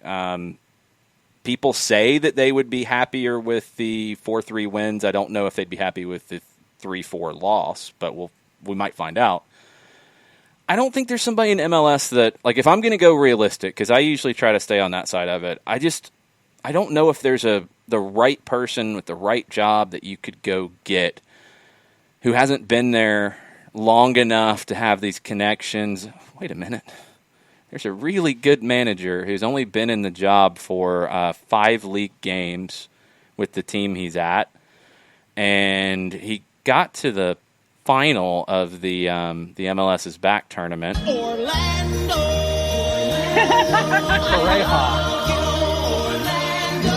That would be the ultimate heel move. You go to the ultimate team and pull their manager out of the loop. I'm just saying. That's Bama going and hiring Dabo Sweeney. I'm just saying. That would be amazing, and I would be so here for it. Still not my call, but, whatever. Okay, who's your call then, Jarrett? How absurd, I think we've talked about this, to go get a guy who can, above all, be a man manager with strong personalities at a club that is high profile, where the pressure is always going to be on. He's had the job in multiple places and with national teams where the pressure is going to be on. He might not be a guy who sticks around for more than 3 years. That's fine. Laurent Blanc. It's not crazy. He's available. Laurent Blanc is very available, and he has a history with some teams with personalities and expectations. Doesn't Laurent Blanc have some history of his own as well, though? Which history? I thought he had a slightly problematic issue with driving some heated quotes. I'm not remembering said Neither am I. problems, but I'm not saying it didn't happen. Yeah, I don't know. That might be a challenge. Look up and adjust accordingly, but if we're going just off of a guy... Voice of Jerry Smith. No, his picture's on the screen, if John. I'm going just off a guy who is going to be a guy who can manage personalities and manage expectations in a big environment, right? And you want to be the biggest environment in MLS, I want a guy who I potentially want a guy who is managed at, insanely large clubs and has done the job before. I mean, he's been at PSG. He's played at, he played at Man U. He played at Inter. Played at Marseille. I mean, he's played and managed under those lights. And yeah, I think it's a little out of left field. It's insane, though. It's not insane. Nice. It's not insane. Burns says he's very defensive, so that would be a concern. Yeah. And Ropes asked, what's Barcelona's manager doing right now? He's out of a job. Quique Setien, I just don't think you could sell him coming in after that. I know like the stints at Crystal Palace and Inter are different, but people had a huge issue with Frank failing at those clubs. I don't think you could sell Setien. Could he be a good fit? And the way he talks about the game, could it work? Yeah, it could. But I just don't think you could sell it. Yeah, Laurent Blanc was caught, was secretly taped discussing proposals to reduce the number of black and Arab players on the national team side. So cross him off the list, Jarrett. Yeah, sorry, I see something. No. I have the worst recall in human history, but this is why we do vetting. This is why we vet.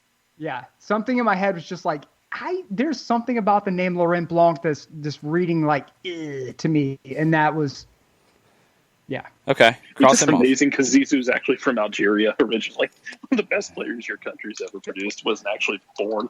There's a Twitter account, believe it or not, dedicated to all the Algerian players who are playing for the French national team and what that Algerian side would look like. It's like it is a team of world beaters. Like it is a team of trophy hoisters. That's all I'm gonna say. That squad would be nuts. Yeah, that squad would be absolutely absurd. Okay, I mean, I've been, and you can ask Jason and John and Nick on this. I've been on the Piojo wagon for a while, so You have. Yep. I don't consider Gattuso a realistic thing. I would just love Gattuso here because, my God, the first time things get sideways on the touchline with another manager, like the first time he has to get into it with Armas. Oh, God. Now, keep in mind, the stories out of AC Milan were that he went after players with a fork. And they had players who missed games, big games, because Gattuso stabbed them with a fork. It's true. That dude does not play at all. One of my favorite pictures is a picture of from the Milan Club America game where he gave me the absolute go to hell and take the horse you rode in on with you. Look, that is one of my prized pictures of all time. And I felt legitimate, like this guy's probably going to rush over here and like beat me up for taking this photo. But I would love for Gattuso to be here. I would attempt to ask him questions in Italian in the press conference. I would never have to worry about that team coming out flat. Never. That's true. I they do would think redline like nobody's business. You would have to pay De Laurentiis $20 million for him, though. That's the problem. De Laurentiis would demand $20 million for him. Yeah, I do think that stabbing your players with forks is probably against the CBA as well. Just assuming. Oh, that'd be epic. Wusses. I mean, what happened to accountability? It's a fork, sir. It's a fork. Back in my day, we had accountability. He's like it wasn't a knife. Like it wasn't a man. I'm going to have my players doing Oklahoma drills in the parking lot.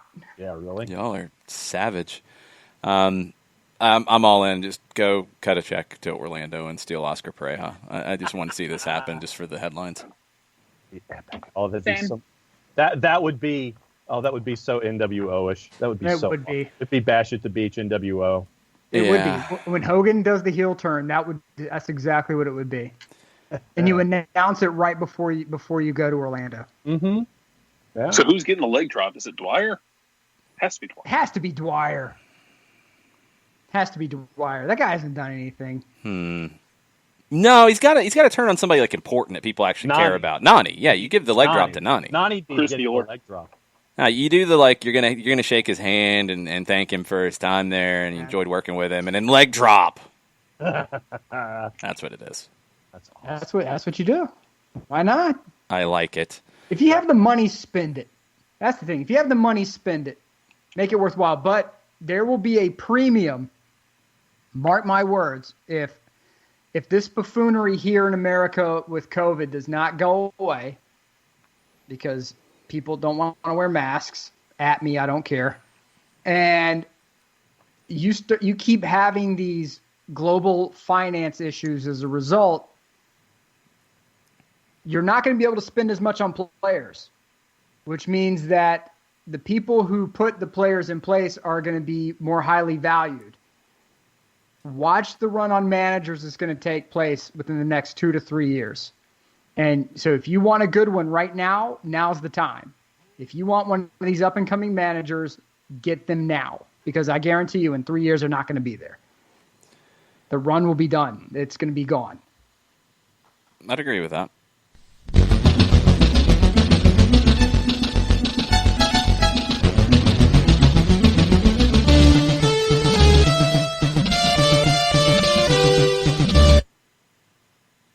That was fantastic, John. Mondays with Reddit. Yes. Reports out of Ecuador. Do you guys remember Antonio Valencia? Yeah. Formerly Manchester United for a long period of time. Currently with LDU Quito.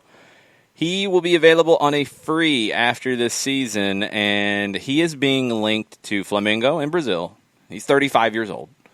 Linked to Flamengo, linked to Montreal Impact, and linked to Inter Miami. Would you sign 35-year-old Antonio Valencia in MLS? No. I'd probably sign Jefferson Farfan before I would sign Antonio Valencia. That was the next one. I would sign Jarrett Smith before I signed him. Jefferson Farfan is linked to New York City, Portland, Montreal, and Miami. Miami's linked to everybody. Yes. If you're a player who is linked with a move, you're linked to Miami. Kelly's linked to Miami. I heard that. I am. I'm actually, we're in negotiations right now, but I don't think they can afford me. I was shocked and appalled by that rumor.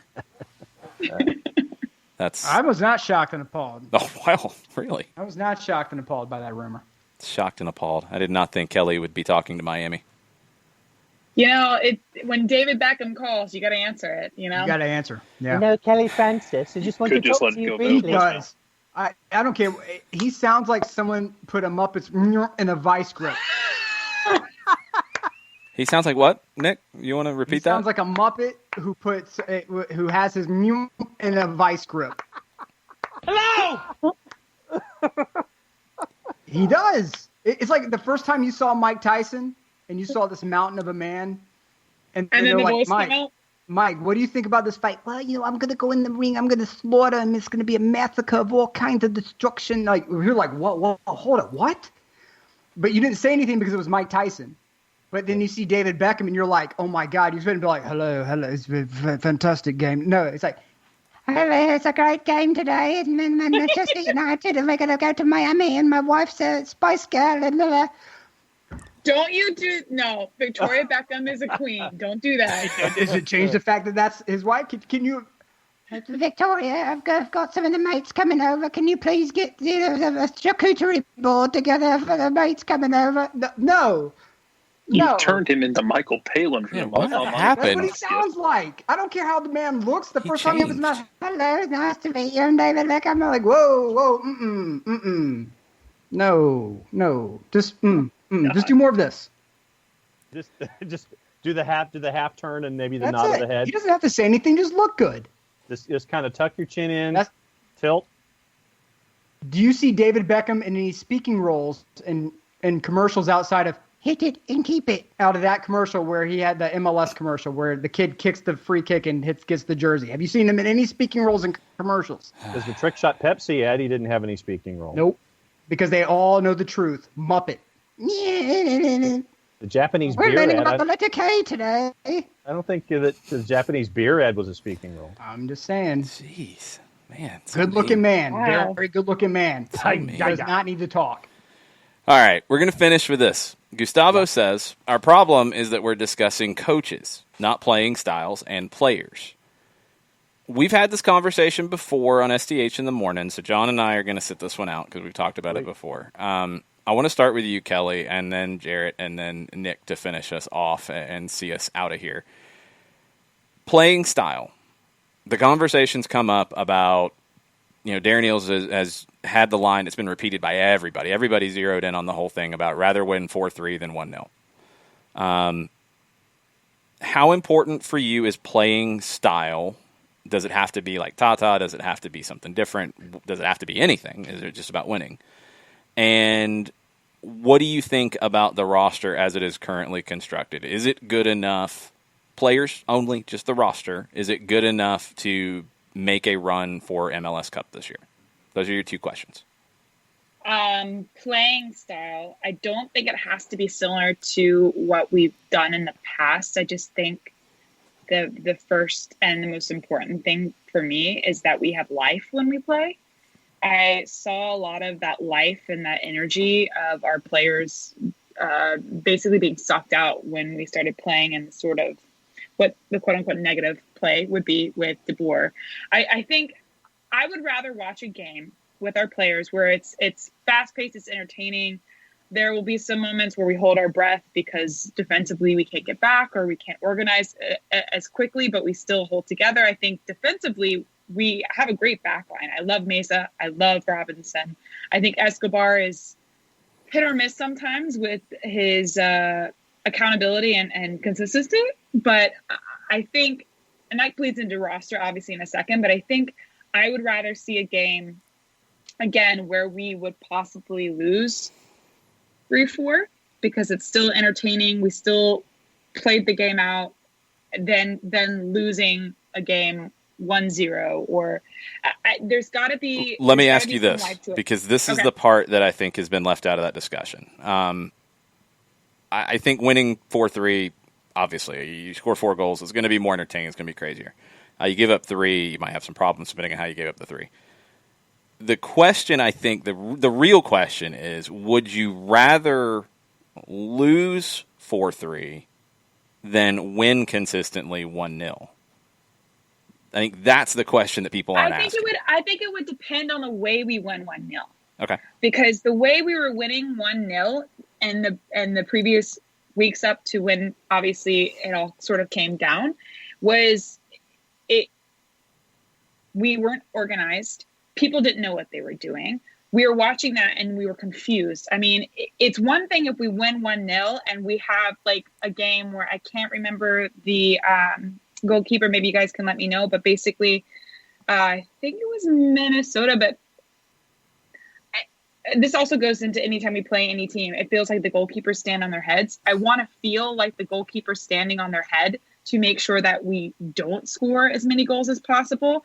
But it felt like when we kept going down this line, getting closer to when the MLS's back tournament started, we weren't testing enough. We weren't organized enough in the attack. We weren't organized enough in the back line. It felt like it was just nobody knew what they were doing. Nobody was talking to each other. Nobody really knew what the game plan was. And nobody believed in what Atlanta United stood for that like we used to. So I think for me, when it comes to coaches, again, I'm with Gustavo. I don't care what the name is, as long as they're coming in and they're bringing back the life of the club. They're treating the players like family. The whole club needs to be treated as a family, that you respect one another. Yes, you can have a disagreement. You cannot like what the other person is doing. You have an open discussion about it and you move on. Like it shouldn't be something where you're afraid to talk, you're afraid to ask questions, or that you're being denied information, or you feel like you're being withheld and not sitting at the table. So that's sort of where I'm at with that. I think as far as roster is constructed, we've got a lot of new players this year, and a lot of players that I really haven't seen a big enough sample size to understand their full potential. I was really surprised that Husetu didn't play a good amount of minutes for the MLS's back tournament. I'm not sure what happened with that. So I'd be interested to see how he plays, because the small sample size that I did see of him, I liked it. I wanted to see more. But this, again, goes with why these decisions were made. Like, why was Bello held out of the starting 11 in that game when he just previously had a really good game? I mean, you can talk about experience, but at the end of the day, a player is only going to grow when they've gotten experience. And when you've got a player like Bello, who is talented, who wants more than anything to be on that pitch, he's going to fight tooth and nail every minute he can because he knows that's his shot. So that's me. All right. With that said, you've got dinner to eat, so you're going to leave us. Yes. But you've got to now pass the John Nelson test.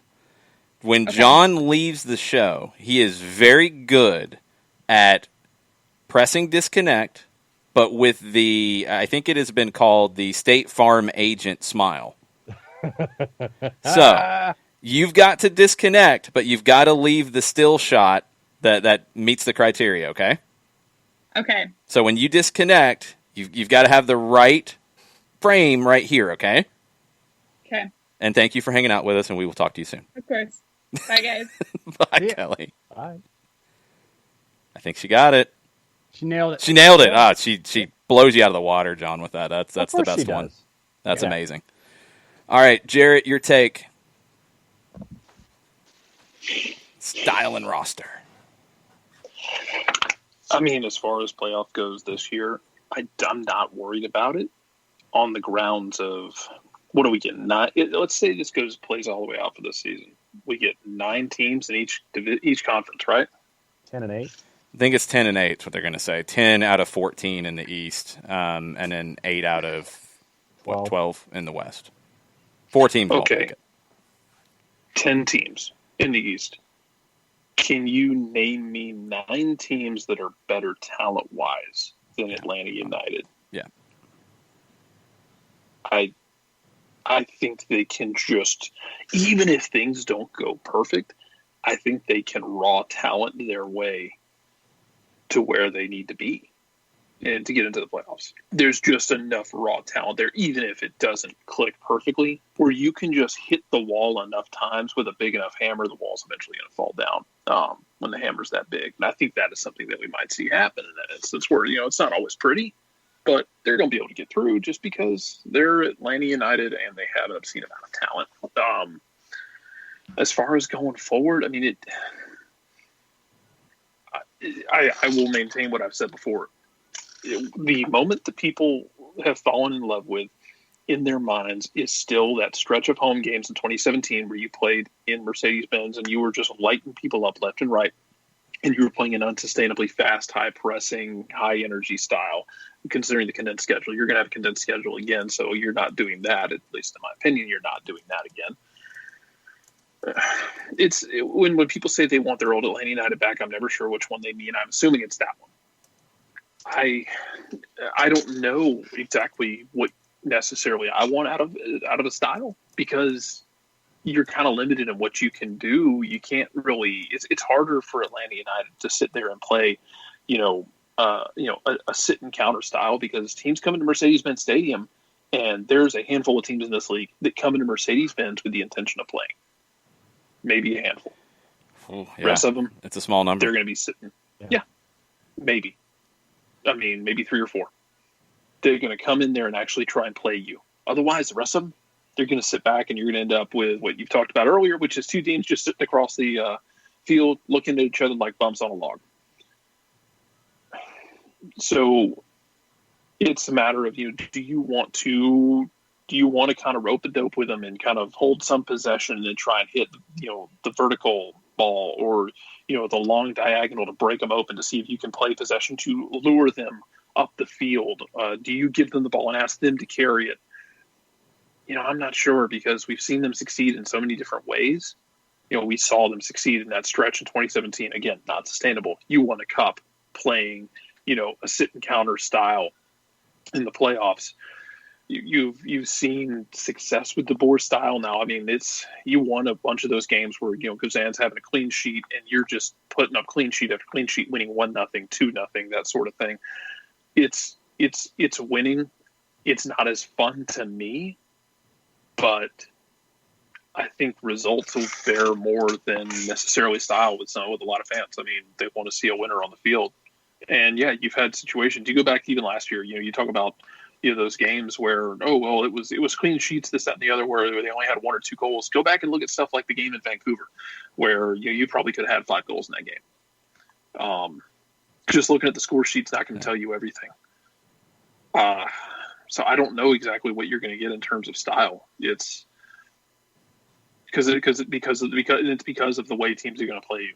So I mean, how much do you base it on? Hey, we're going to sit a little deeper and we want to get out and run vertically. Well, how our team's going to handle you? You're Atlanta United. You have your own pedigree already. It's not like San Jose, who was a known entity, but you brought in Matisse Almeida to bring a style in. And teams don't go to San Jose, and it's no disrespect to them. Teams don't go to San Jose and sit there and, roll the bus on the field. Everybody gets off, stretches out, and puts their seats down in front of the bus. So I'm not sure, honestly, what I expect out of style. I think they'll raw talent their way into the playoffs, if nothing else, and that's assuming you don't get a bump from a guy like Glassy, who is intense, who can clear the air with these guys. And, I would imagine they had to come to Jesus meeting of, let's clear the air. Who wants to share who wants to speak on things in front of the congregation? Mm-hmm. You get that out of the way, and then you hit new manager bump, and you let guys just play, and you don't overcomplicate this. All right, Nick, finishes off. I grew up watching college football, I think like most of us on this show have done, and Frank DeBoer to me felt like a Kyle Willingham. Had a system, wanted to play it, but was personality-wise as dry as a bone. This is SEC country, and it means something. We talk about culture and fit all the time around the world. It's no different here in the States. In the Southeast, we want people who are passionate with what they do. That's why we love these coaches that are absolute nutballs in the SEC. They're psychopaths, but when they lose, you feel it right along with them. They used to have that banner that would hang up at Bobby Dodd that said, "When you bleed, we bleed." And we wanted, like, when Atlanta lost and you saw Tata in that press conference, you knew that you had lost. You knew, not just because it's like, well, we lost and, we're going to try to. No, Tata was pissed off. And that radiated through the camera. And so as a fan, you felt like, okay, this guy's not happy with this. He's not complacent with this. It's going to get fixed. It's good. Remember when Steve Spurrier lost? Remember when Urban Meyer lost? Remember anyone outside of Mark Richt, because Mark Richt's stick was that he was the nicest human being to ever coach college sports. Fine. But Nick Saban, Les Miles, the guy ate grass on Saturdays. These are characters. And I think Atlanta needs someone who has personality. And that's, wherever you get this person from, they must have personality. They must engage, even if it's just through a camera. From a playing style, Jarrett made a good point. Which Atlanta United do you want back? I feel like it's sort of the course of a relationship that we've had with Atlanta United that most people go through. There's the honeymoon phase of 2017 where it was fast, it was intense, it was amazing, and we were all like, oh my God. And then when 2018, you saw that switch to the 3-5-2. It was a bit more pragmatic. Things were a bit more defensive, but it got you to where you wanted to be. And people bought in with that. So for me, I believe that you're going to have to embrace a manager with a personality who's willing to go guns loose on the attack.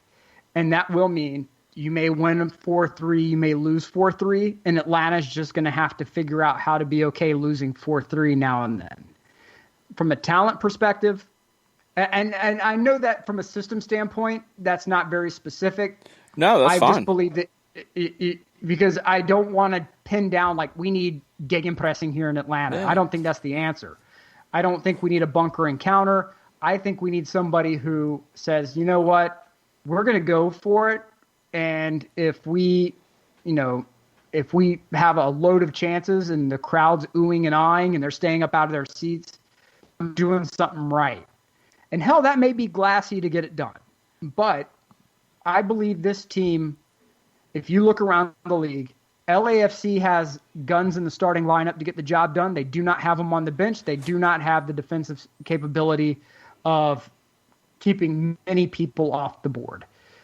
I think Orlando's solid, but I think they're still mental head cases at the time for the moment. I don't know if they're going to necessarily get that sorted out this year, maybe next year.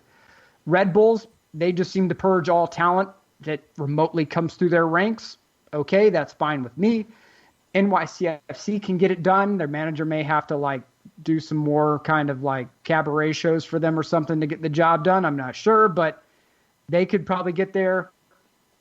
Sporting Kansas City has talent to get there. Atlanta United, top to bottom, has more talent in this league than anyone else. They just do. It's better scouted. It's better funded.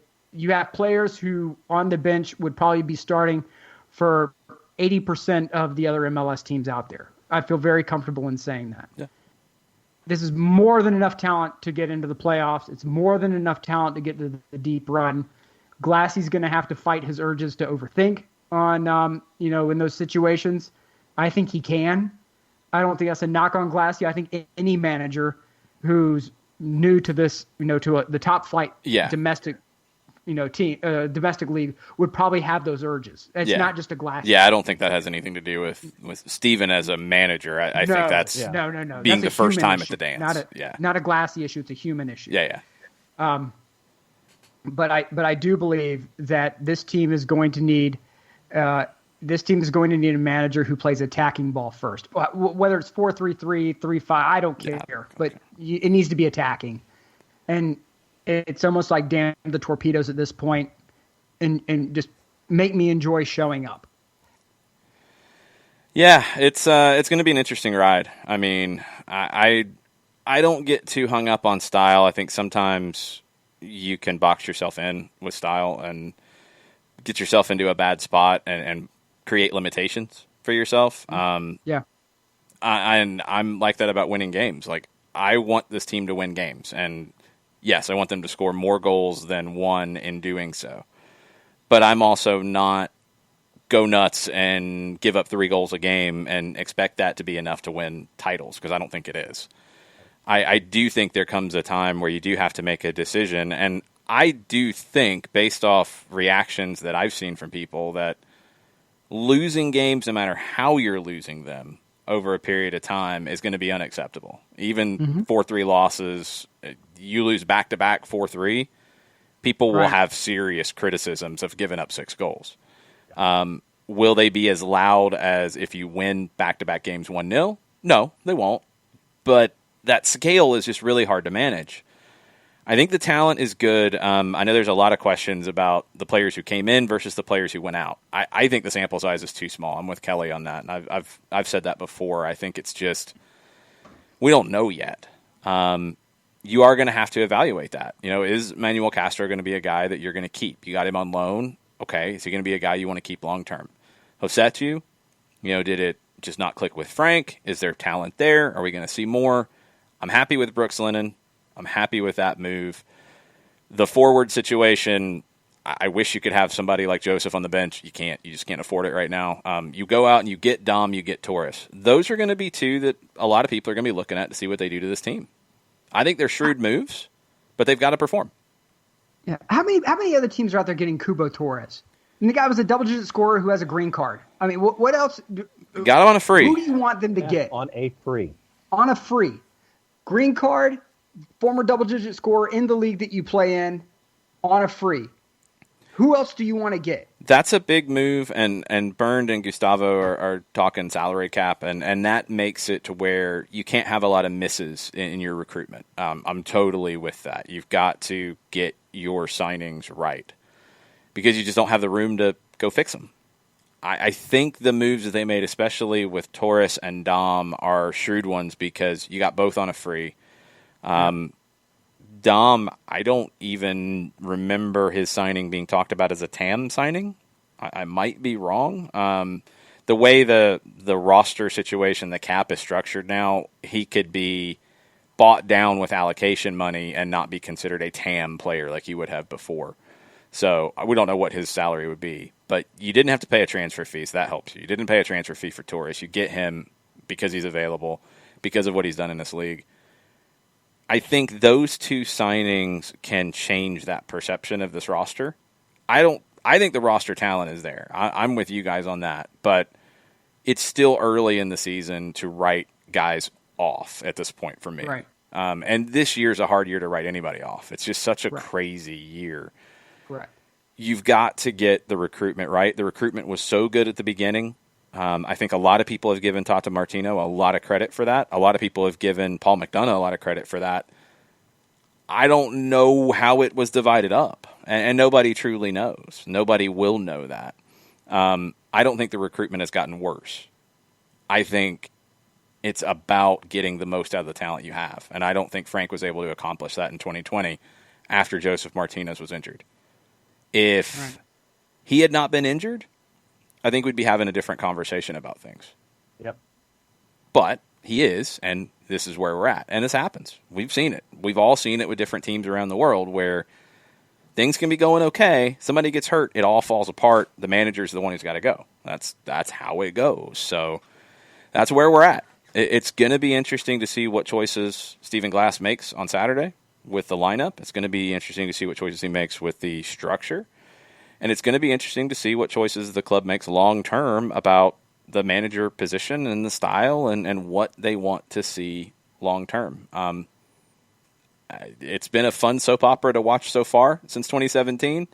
I think this is going to be one of those sweeps moments where you're going to have a lot of eyeballs on it. You're going to have a lot of people watching to see what Atlanta does next, and that's kind of exciting. Yeah. Mm-hmm. Looking Do forward it, John. Yeah, looking forward to it. It's going to be this is one of those weeks where I think that if you're an Atlanta United fan, there's a lot of anticipation for a bunch of different reasons. Because there are those of us that want to see how Stephen Glass has interacted with the first team. and how they play out in a game that we anticipate it's going to be very, very tough. Although that if you look at John Freeman's Twitter account, it was until I think that Nashville had issues getting home because of the weather in Dallas, and they didn't get home until 7 o'clock this morning. And so they're having to turn around in less than a week and be a part of Section 3 of the MLS season. So how does all of this play? And we know what to expect from Nashville. How does everything interact with all the new guys, and how do the guys interact with Glassy? So there's a lot of subplots here as we head into since we're in a match week, but as we're heading toward the match itself.